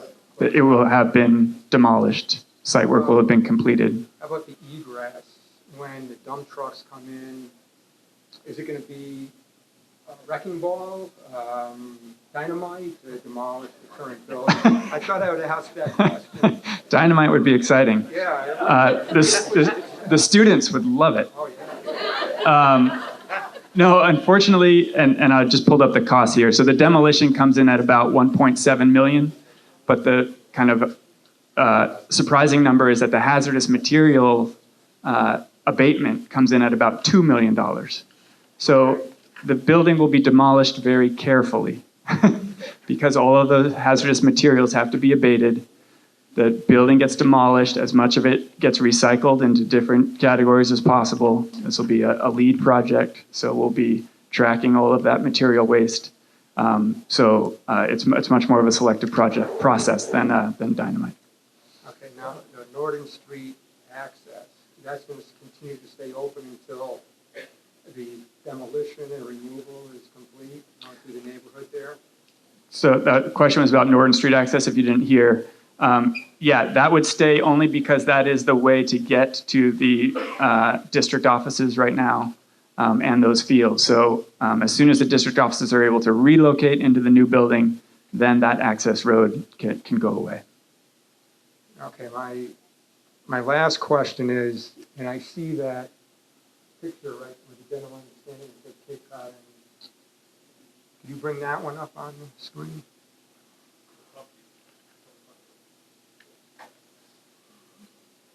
The interior shot? Yeah. I just want to go into the energy consumption of the new school compared to the existing. Yeah. Okay. High ceilings, and there's a lavish amount of windows. And I know over the years, insulation was put over these windows where it's crammed down to this point, and that's due to energy conservation. What is 10 years down the road from now when we're hit with a bill with energy, because that's skyrocketing right now, what is going to happen to compensate for that cost? So to me, that's one of the most exciting aspects of the potential of a new building. The energy costs of this existing building are pretty horrendous, right? So this new building is one of the first public high schools that will be under the new energy code. That's part of the reason why we're looking at an all-electric building, which is super exciting, especially with the idea of putting some photovoltaic panels on the roof. Super insulated. We go through a number of energy modeling steps during the design process.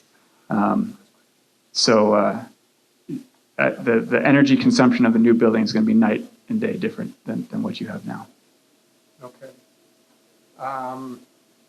If you are bringing solar power in, why can't the community go to the same resource so they can reduce their bill?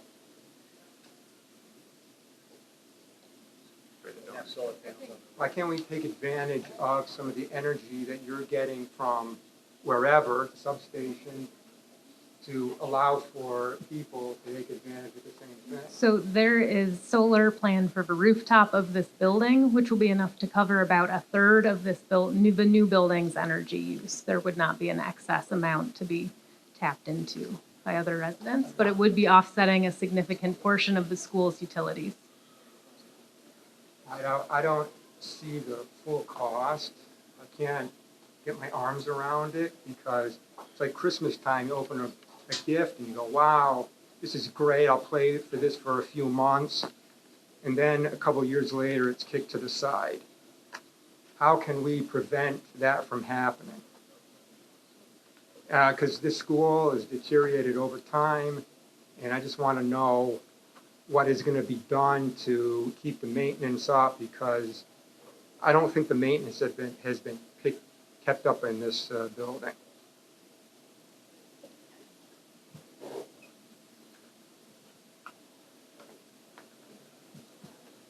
Thank you. So one of the things that we talked about earlier was the actual maintenance program.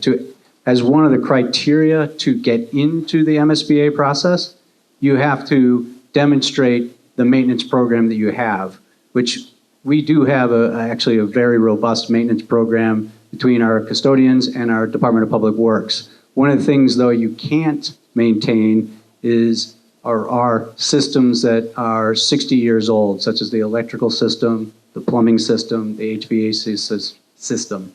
The roof is not 60 years old, but it's over 25 years old.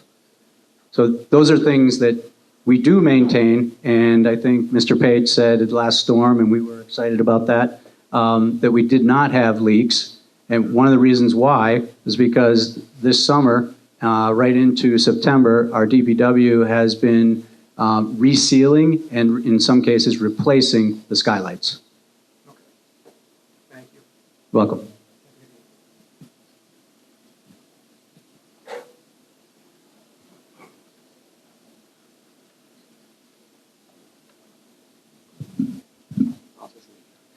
Hello, my name's John Nolan.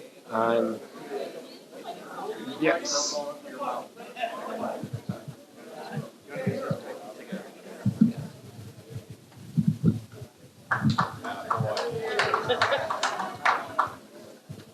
Is that better? Hi, my name's John Nolan. I'm a resident in town, and I'm also an attorney. And while I appreciate all the work that you put into the presentation, I think you missed an ancillary benefit. So it wasn't raised in the presentation, but there is a direct correlation between well-funded schools and lower crime rates. So I personally practice juvenile law. I take cases from Springfield all the way up to North Adams. And my personal experience has been that the towns that have the best schools, the best staffing, and therefore the best funding are also the towns and communities that have the lowest crime rates. Children with a vibrant and engaging education are drastically less likely to find themselves getting into trouble. This isn't limited to just juveniles, it affects the community as a whole. So a yes vote would also be an investment in preventing larger community problems.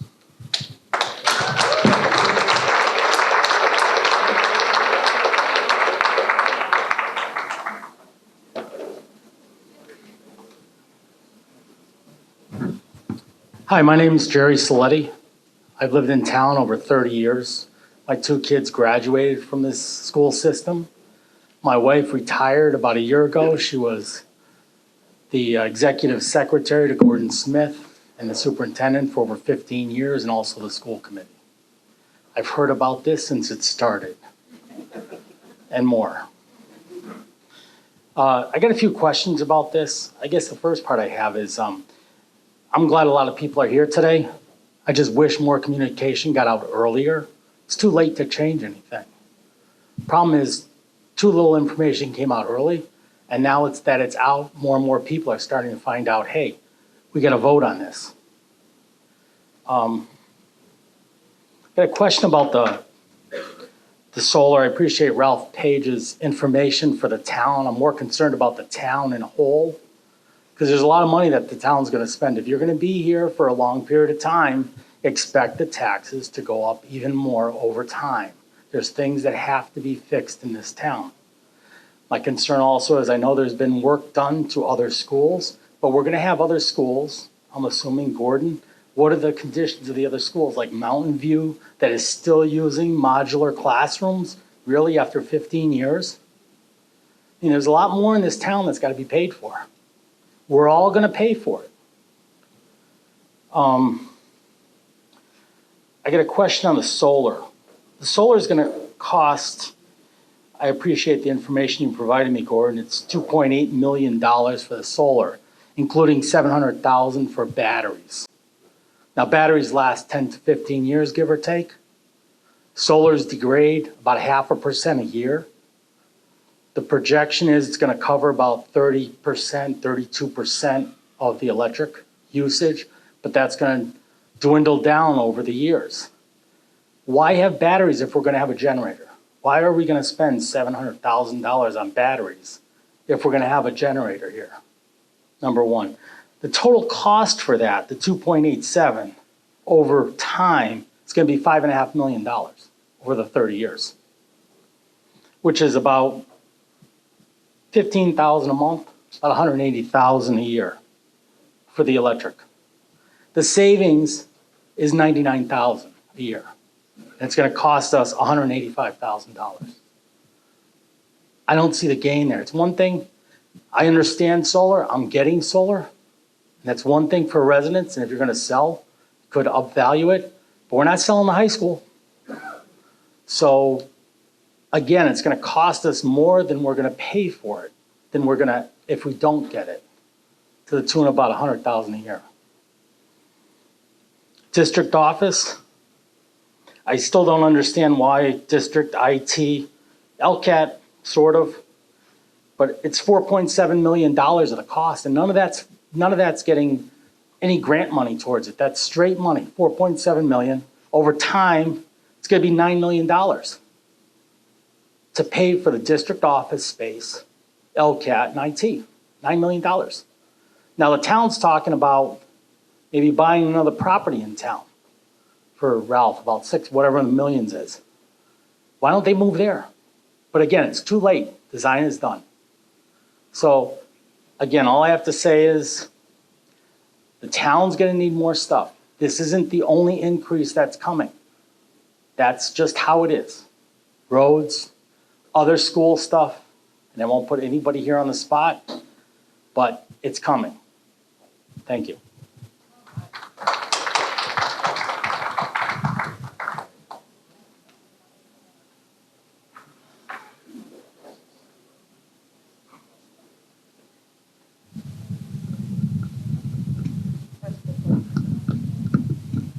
Hi, my name's Ross Levine. You wanted me to come over, didn't you? My question is for Superintendent Smith. Back in 2019, you filed with the Massachusetts School Building Authority, I guess a letter of statement or a letter of intent? Statement of interest, yes. And in the back of it, it tells what we're led to believe, that we can either have a new school for 115 or 134 million with or without the pool, but that it would cost the same to fix this school. But in this letter that you submitted, it says the cost would be 24 million. This is 3.5 years ago. And it lists things like electrical service upgrade, install fire sprinklers, upgrade hood, ADA compliant upgrades including elevator, 21st century support center, new classroom furniture to support high school parking lot catch bin, built concession and bathroom facility at the athletic stadium, small gym floor replacement, air conditioning in the auditorium, new heating system for pool, drop ceiling replacement throughout the building, replace the hallway lockers. I understand they don't even use the hallway lockers anymore. On both tours, we were told that. Sure. If I can step in there. Sure. So the statement of interest is not a design or an estimate for any type of project. What you're quoting is our 5-year capital plan that is required to be submitted to the MSBA as part of a statement of interest. So from 2014 to 2019, as I rewrote statements of interest in order to get into the process, every year, every statement of interest had an updated 5-year capital plan. So what you're listing off are capital projects that were estimated as projects, but not estimated as what an entire school building project or renovation would be. Well, I know, and when you look at what you guys have done, I mean, you've got $10 million to repoint the exterior of the building.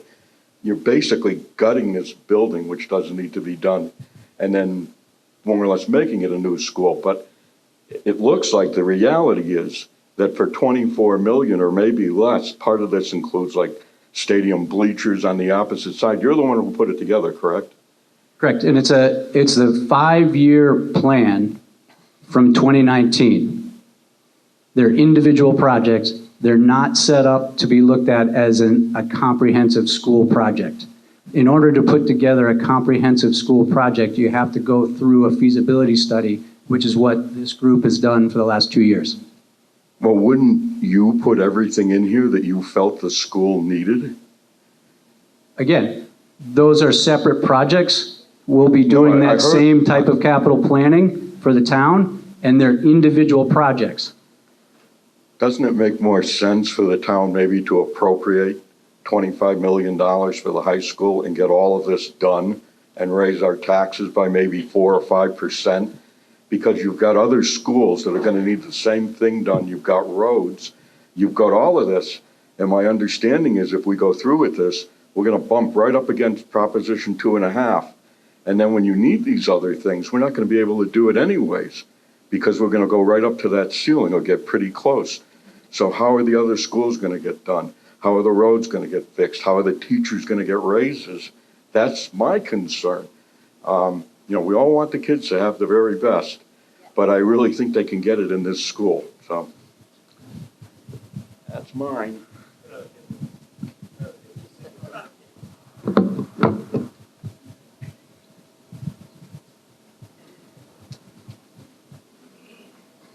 Thanks, Ross. Come on. My name is Carolyn Farros. I, unlike a lot of you, I'm not a lifelong resident. My husband graduated from East Long Meadow High School, but I moved here by way of him. I'm a military kid, and every community that we moved into, I learned that the community you live in is your community. It didn't matter how many times we moved, didn't matter how big, how small. And the heart of the community is our children. And the heart of this community is our high school. Everything filters down from there. If our high school isn't the best, then it's just going to crumble underneath us. I understand that there's a lot of seniors in this community that are concerned about their taxes going up. That's a hardship. Some of you may know, I am the chair for Vote Yes ELHS. And one of the things that I started doing was going out, and there are grant programs out there for seniors. The state and our town offer tax rebates. We've put them on our website, and we're happy to help anybody that is looking for that, find that information. So obviously, I would implore you to vote yes on November 7th. You want to stop?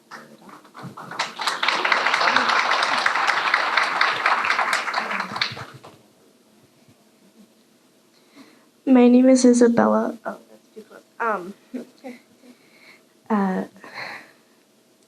I go to Birchland Park Middle School, and I took the tour of the school, and from what I have seen, there are holes in the ceiling, and we walked by the pool area, and it was not like when you picture going to a pool, it's nice, it's fun, but it was very humid and it smelled weird.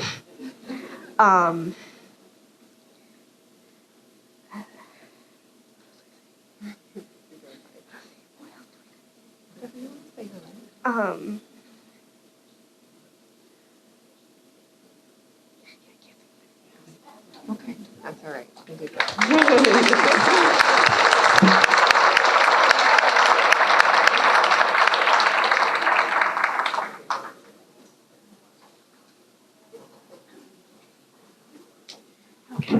Hello, I'm Jean Zampacini, and I'm a townie, and I got questions. First, how come we didn't have, like a couple of choices here? Like A, B, and C instead of just one design to vote on? Or even A, B, and C. Here's the $1 million one, here's the 120, here's the 150, and then the one with the spa and the outdoor dining, that's the $180 one. That's one question. You mentioned accreditation. Okay, with our involvement or the school's involvement with the community. And then you said that I guess they gave us a warning on that part. But then you said the school is used 7 days a week. So I don't understand how come these people aren't giving us a better ranking. If we're open to them 7 days a week. And then you said something about we get good teachers if we have a great school.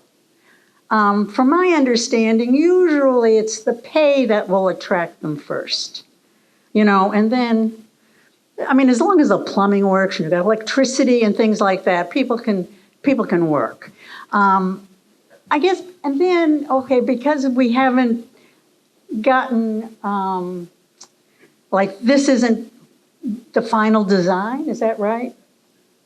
This is the final design. Well, then, how come we don't have a three-dimensional, a scale model? And none of this was shown before, like maybe last year, or as you were doing these things. You're laughing, but nothing was set up like the new library where they had a three-dimensional model. People could look at it. I don't know. It just doesn't seem like there's enough knowledge. This is lovely. It is. It's beautiful, and I like those awnings you have over the dining area. Those are great. But is that necessary? We are a high school, and our point is to educate or help these people to become responsible citizens and all of that, and know how to read. Anyway, I can't remember anything else I was going to ask. Okay, thank you. So just to start with your first question, go ahead, applaud. That was good. The feasibility study process began in 2021. All of our meetings are public meetings, and we're required, as one of the slides did show, to look at least what a base repair code upgrade option would look like, what a addition renovation would look like, and what a new building would look like. We actually looked at 5, I think, or maybe a variation of 5 that expanded to about 7 options originally. And then over that 2-year span, it was our job to figure out what was going to put East Longmeadow in the best position to push not only the school system, but the whole community forward in the most fiscally responsible way.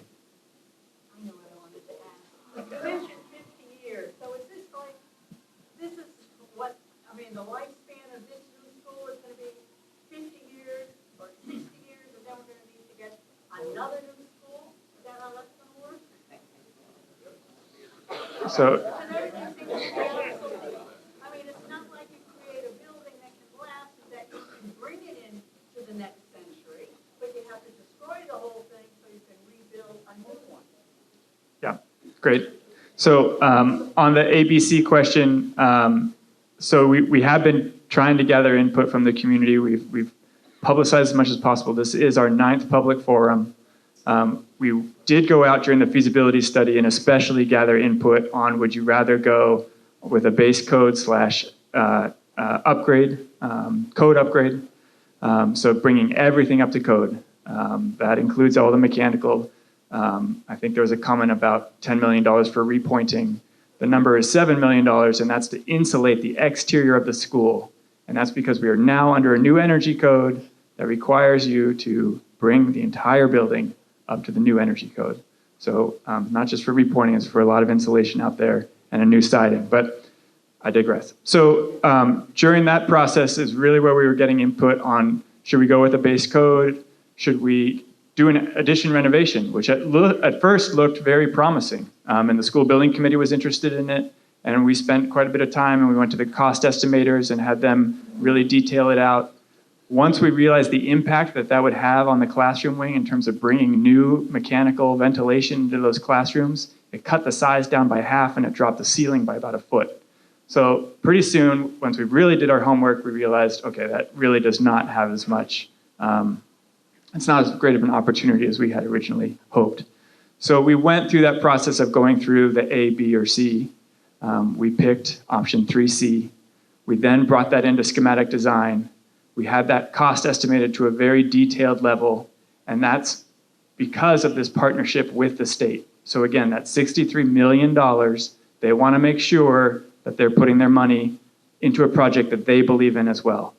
And so we have an unofficial approval from the MSBA, and we've had a board meeting scheduled very soon. We just got notice last week. And so they are on board with this schematic design that you see in front of you tonight. 50 years is the minimum that the MSBA requires for us to think about in terms of our design process. So it has to last for at least 50 years with the materials that we're bringing into the design. You will see around the state that there are some schools that were built before the MSBA, again, before that transition to the MSBA, that were wood construction, sometimes vinyl siding, especially, I can think of a few in the Pioneer Valley, and those will not last 50 years. So that was a response to that type of construction.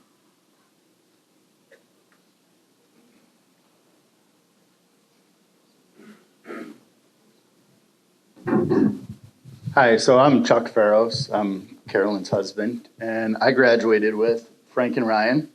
And they can tell you, just like I can, this school has been this way since we went. There's been ceiling tiles falling down. There's been the smell in the pool and all that. I'm looking at, you're talking about, well, the roof. Well, that incurs tax increase because we got to vote on that. So if you take all those projects separately and you just use the 2.5% over 10 years, you'll be at 20% already. So it would be better to do this as a whole. And I know people talked about roads in East Long Meadow. Roads have always been a problem in East Long Meadow. That all incurs taxes. So your taxes are going up regardless. So it's better to do this as a whole versus to try to piecemeal this and come up with more and more little projects that, okay, well, there's another vote, there's another tax increase. So, correct me, right?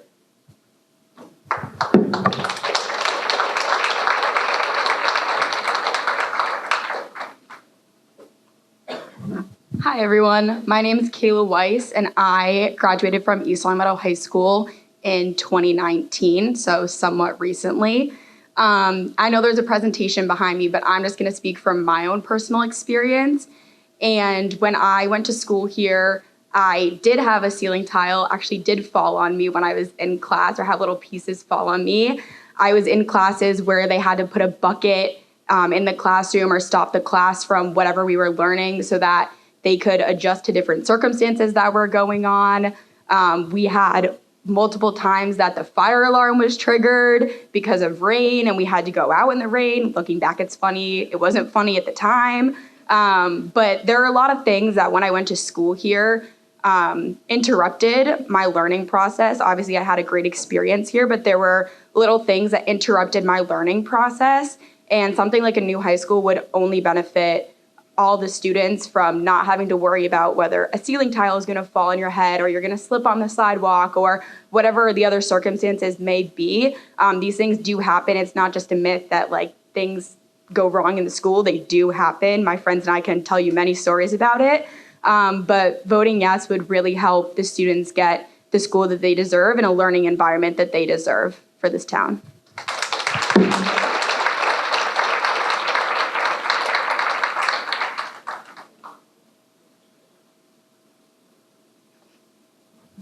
Hi, I'm Jill Tedeschi, and I'm a mother of a daughter who was the same grade as Kayla. And in talking about this project with her at home, she recounted the same experiences having happened here. So we need to really think about what kind of education. You've done a fantastic job with the resources that are here. I do appreciate it very much. But what else are we teaching them? Ceiling tiles fall down on them. There's buckets in there. They actually had kids going around picking up the ceiling tiles, trying to keep it safe for the kids so you could walk around. We really need to think about something needs to happen. If it's not this project, we can't just keep saying no and not have another option. If you say no, we need to start bringing solutions to this group. We can't keep saying no. What about, what about, what about? Please, when you come and say no, or you're asking great questions, but bring an option. Bring something to the table, because you just keep kicking it down the road. 10 years from now, the prices of everything are going to go up. We're in the same spot again. So I just give some thought to what are we teaching our kids? What is their experience here? And then what are we going to do if no is your option? I don't necessarily support no. Everyone's brought good points here, but please think about what do you want to do instead and not just complain. Thank you.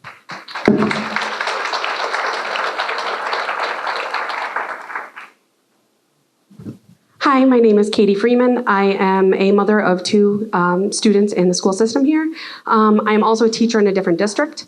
Two things I wanted to add. The first is I spent 5 years in a school that was falling apart, and in 2019 we moved into a new building.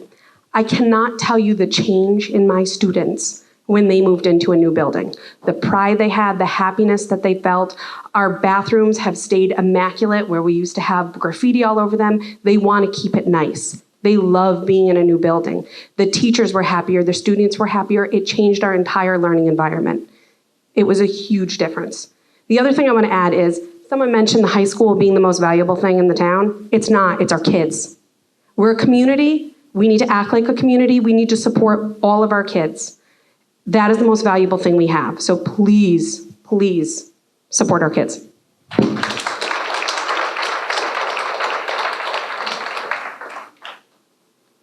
Good evening. My name is Charles Gray. I know a few people in this room. Lifelong resident of East Longmeadow. My parents moved to East Longmeadow in 1983. And they moved here because they valued the community. The school was a part of it, but they valued the community. The pool is a part of it, but they valued it, the whole community that we are. So when I hear some of the objections, yes, we've got a laundry list of things that we need to do here, right? It starts with this school and the pool. I'd like to thank the committee here. I don't know if anybody thanked them. Steve Crucial has done a fantastic job. So if you can go back one slide, maybe two slides. So the future of ELHS is right now. I would submit that the future of East Longmeadow is right now. We are at a crossroads. This is the time for us to act. We have to act today. If we go back and we turn this down, I think I heard we're going to lose 63 million, and we're going to have to start over, go back 10 years, and be at the end of the line with prejudice.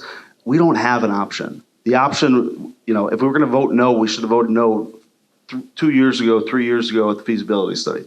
We've got to act today. Thank you.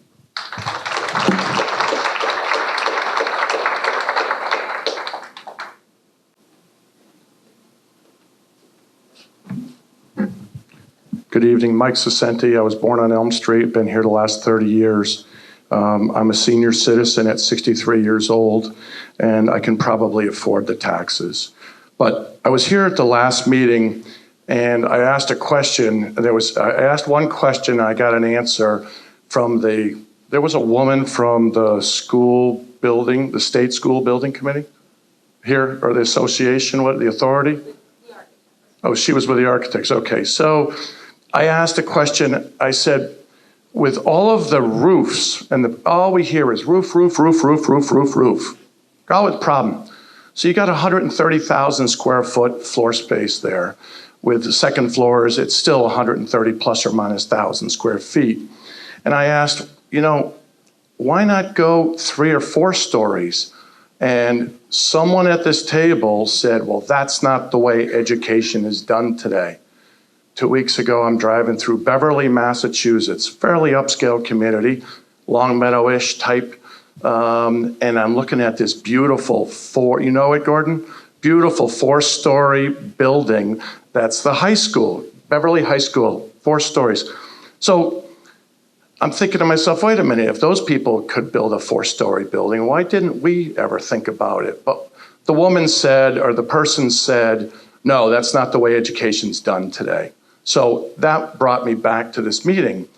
Look, if that picture right there, you could promise us is going to stay that way for the next 30 years, 25 years, you know, I'd be happy. But my kids all played on those fields, and I guarantee you after the second year, those fields are not going to look like that, okay? Because there's no sprinkler system, there's no fertilizer, there's no seed, there's no nothing. So then there's another gentleman, and so I don't know if anyone has any thoughts on why you can't go above 2 stories, or do you just need that tall space? I think they actually do have some thoughts on that. We did look at 2 stories. I think that was. Yeah. You looked, well, you're So not a 2-story. We've designed 3 and 4-story schools before. Usually you do that if you're on a very constricted site and you're trying to preserve as much square footage as possible. It ends up costing more. And it's also a question of which program are you not going to have on the first floor. So it certainly can be done. It's just not typically desired. You can also look at a school like Hoosick Valley out in Adams. That whole school is on 1 floor, about the same size. So that's another option. Farmland. But they have enough square footage on their site to do that just fine. So again, we wanted the community resources as public as possible, and to have the student houses on the south side, 4 different distinct wings. And again, it was a long process of working with the district, working with the school building committee to arrive at that. That's exactly what I saw in Beverly. 4 stories, 4 wings, east, south, and west sun, natural light. Could you flip back to the screen that the gentleman was talking about with the entryway? Because I got a question for you. Right there. So if we go up to the new gym, okay, so we're looking at that render, and trust me, I understand it's just a rendering. It's going to change. But then could you go to the floor plan again? Okay, so there's the gymnasium with 2 basketball courts and a drop-down divider. Where are those stands? Are they permanent? Are they retractable? What were you thinking? They're retractable. Okay, so that picture that's not those are retractable there. Okay, cool. Good. Now, this one goes to the superintendent. Approximately 50 plus or minus cents of every dollar that's collected by this town goes to your office to educate all the children in town. I spent the day up in meetings at UMass with administration up there, and I talk a lot about customer service. Everyone up here is in the customer service business, and everyone back here are the customers. So if I'm sitting in your seat, sir, one of the things that I'm looking at is, okay, so I've got $25–30 million in annual budget. I got to give something to get something. It's like I said, I mean, if you could guarantee that building's going to look like that for 25 years, fine. But you got to give something back. Now, we're going to go from basically a dinosaur to a thoroughbred stallion, okay? And that thoroughbred stallion needs a lot different care than an old Volkswagen does.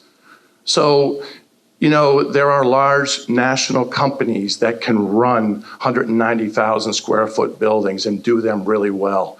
There's large international companies that can make macaroni and cheese and pizza every day and do it at a lot lower expense than your budget is. I did hear you say that you always want more bodies. Well, maybe giving up bodies and letting people, you're really good at teaching, but you may stink at making macaroni and cheese. You may stink at cutting the lawn outside. You may stink at keeping the lights off for 2 straight years like Wilbraham did. So do what you do best and let other people bring that cost down. Get rid of all those legacy costs that you're carrying around with you. And that would be a way to show us customers that there was some give and take here. That's my opinion. It may mean nothing. It may go in one ear and out the other ear, but that's all I'm saying. 50 cents plus of every dollar that's collected by the town goes to your office. And there should be a little bit more give and take when you're asking to build probably the second largest construction project in Western Mass besides a casino. And lastly, is there any data on test scores post new buildings? Anyone? Principal? Nothing? Okay. There actually are studies. What's that? I knew there were studies on it. That show that there's a correlation to a new building and achievement going up. Achievement levels going up. Yes. Okay, thank you.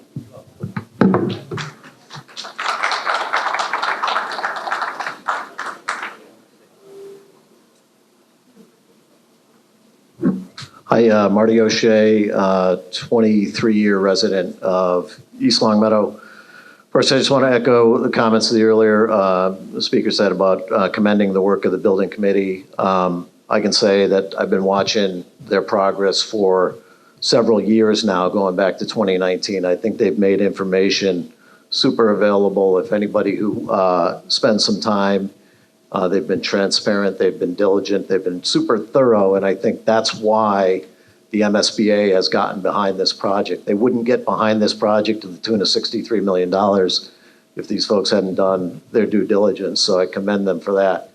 The second thing I'd say is just, what I feel like has been lost in the conversation, I'm glad that the speaker just a few moments ago brought it up, is the benefit to students. And this country made some historic investments in school buildings in the 50s and the 60s and early 70s, and it's time that we do that again. And if anyone wants to think about the connection between facilities and learning, there is plenty of research out there that communities that make this investment and show that they value education, that there's a tremendous return on achievement, there's a tremendous return on learning. So I'm hoping that this project is supported on November 7th. Thank you.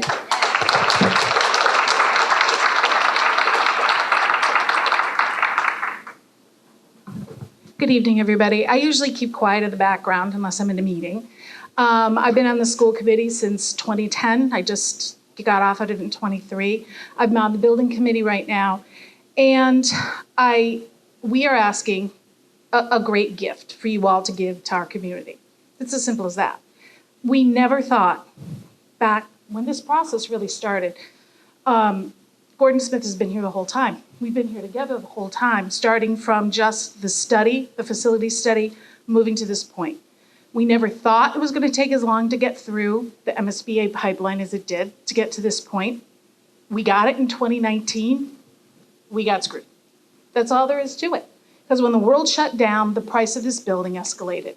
Nobody could have seen it. This building is old, and I'll tell you, when we started this process, and I think maybe some of the other members thought to themselves, we're keeping this building. We're going to make this building work. Why throw away this and this and this?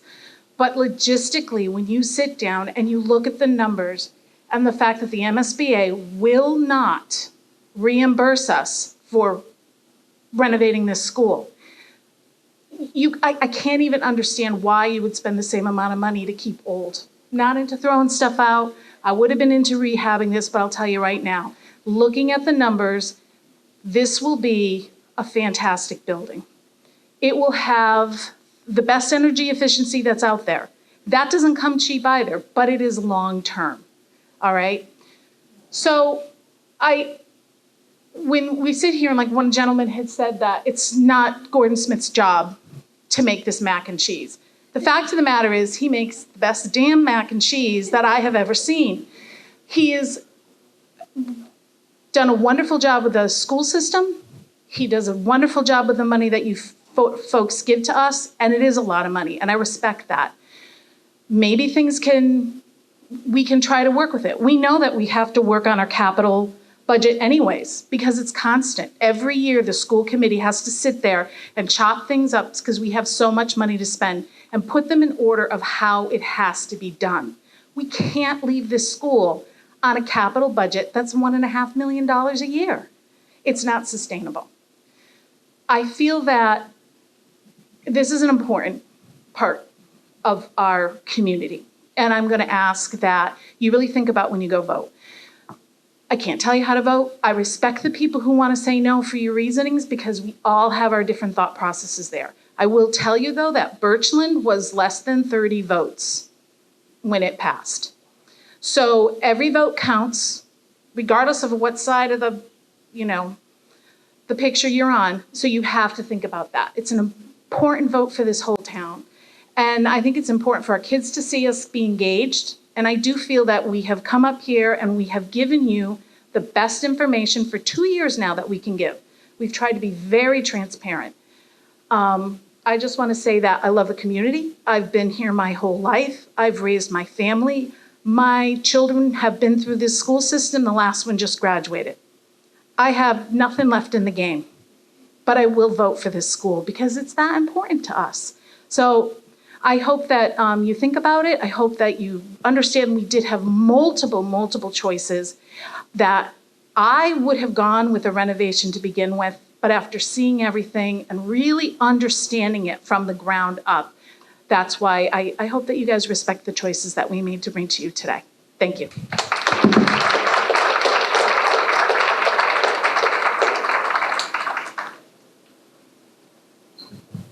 I know it's getting late, but at least it's not a football night. Well, it is, just not for the Patriots. My name is Carrie Skillen. I'm here tonight. I had a couple of comments and then a question as well I wanted to pose. I grew up in Portland, Maine, so I am not a resident from here. I went to Springfield College, stayed down here after getting employment. I lived in Agawam in West Springfield while I was single and then got married, and my husband and I were looking for a place to live. And contrary to some comments on Facebook, I really cared about the high school. That's why we chose here in the community. I work in Longmeadow, but I would never want to live there. We looked at Wilbraham, we looked at Hamden, but we were sold on East Longmeadow because of the community.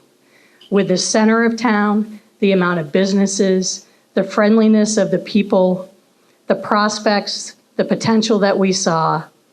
And my parents were lifelong public school teachers, high school English teacher, kindergarten teacher. Education has been paramount in our family. I looked up the test scores of East Longmeadow. I looked up the test scores of the surrounding communities. East Longmeadow High School is about the size of Deering High School where I graduated. And I knew we tend to go to things that are familiar to us, that size high school also offered opportunities for AP classes, honors classes, regular classes, and also enough for special needs, not knowing where our kids would fall. So looking at test scores, level of competitiveness, the sense of community, the friendliness, these are all the reasons that we selected East Longmeadow. And I, for one, like many of you, are very excited about this. This is exciting stuff. And I want to thank everybody that's sitting up here for working tirelessly for the last 3+ years. That's no easy feat through this. So I think first round of applause for everybody here.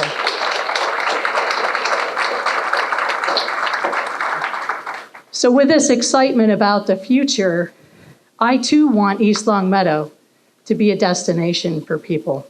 I don't want people to pass us up. And there are families passing us up right now. There are families talking about if this vote doesn't pass, they're either moving out of town or they are going to private schools. Guess what happens then? Our test scores go down. We no longer become a community of choice. We need to be a community of choice to bring in the families, to bring in the businesses that will help pay for roads and other infrastructure that we need and keep our community together. Our house values will go up. They're not going to go down with a new high school, but if people move out, guess what? Those are the other risks if we say no. I'm excited for this because I want to learn about what are the advances in technology, because I know in the science classes now, we're pretty limited. So maybe someone could help me and help us understand what some of those advances are. And one last plug, I too am on the committee for Vote Yes ELHS.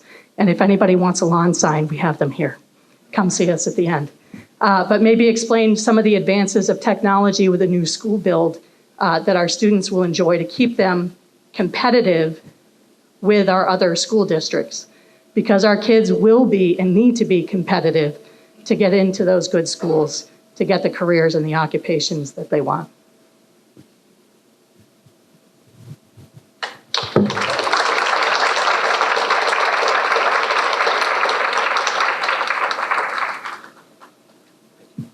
Yep. So I think that the science lab portion of the design is kind of one of the most exciting parts of the project. It's certainly where the current school is the most lacking. It caught the most attention by the MSBA. It caught the most attention from the accreditation agency.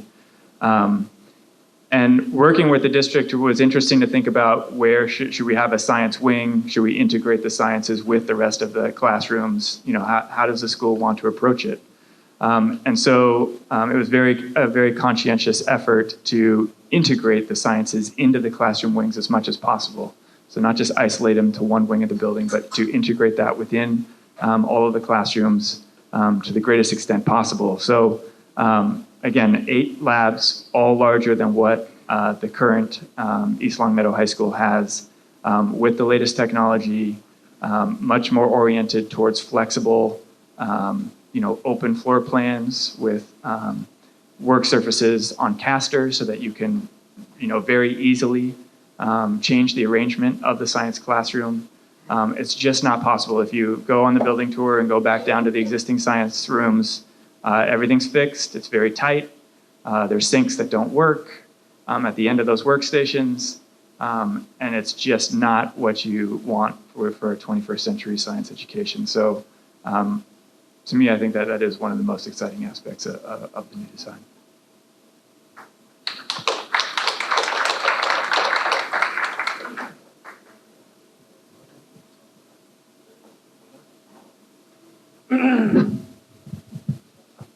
Hi, my name's Kyle.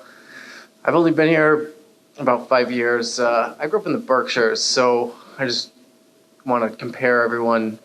Everyone talks about the taxes being so high here, and I just think everyone needs a little bit of perspective in terms of other communities. Because where I grew up, you have no services. You have a part-time fire department, a part-time police department. You have to bring your own trash places. You have to pay for it. It doesn't get picked up. And guess what? The taxes are not that much lower. So that's one thing.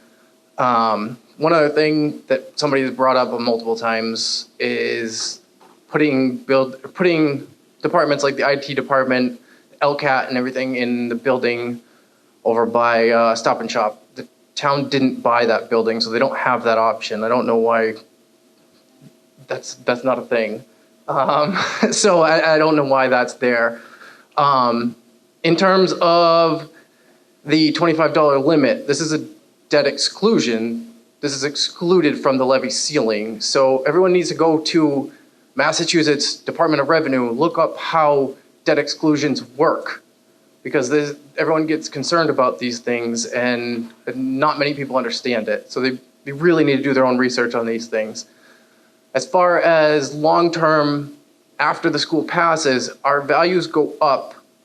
When your values go up, the tax rate goes down. Look at the tax rate over the past 3 years for the town. It has gone down every year. I don't know what the tax rate for 24 is going to be yet, if it's set or not, but from 2020 to 2023, the tax rate has gone down because the values have gone up. So when you increase the high school, everyone's going to want to move here. Sales are continuing to rise in East Long Meadow, so the values go up, our tax rate goes down, which further gets us away from the levy ceiling issue that everyone seems to be concerned about, the $25. Hopefully that helps people understand things. Okay, we've hit our 2.5 hour mark. We're going to call it a day. We are so thankful everybody showed up tonight. Remember, the vote is on November 7th.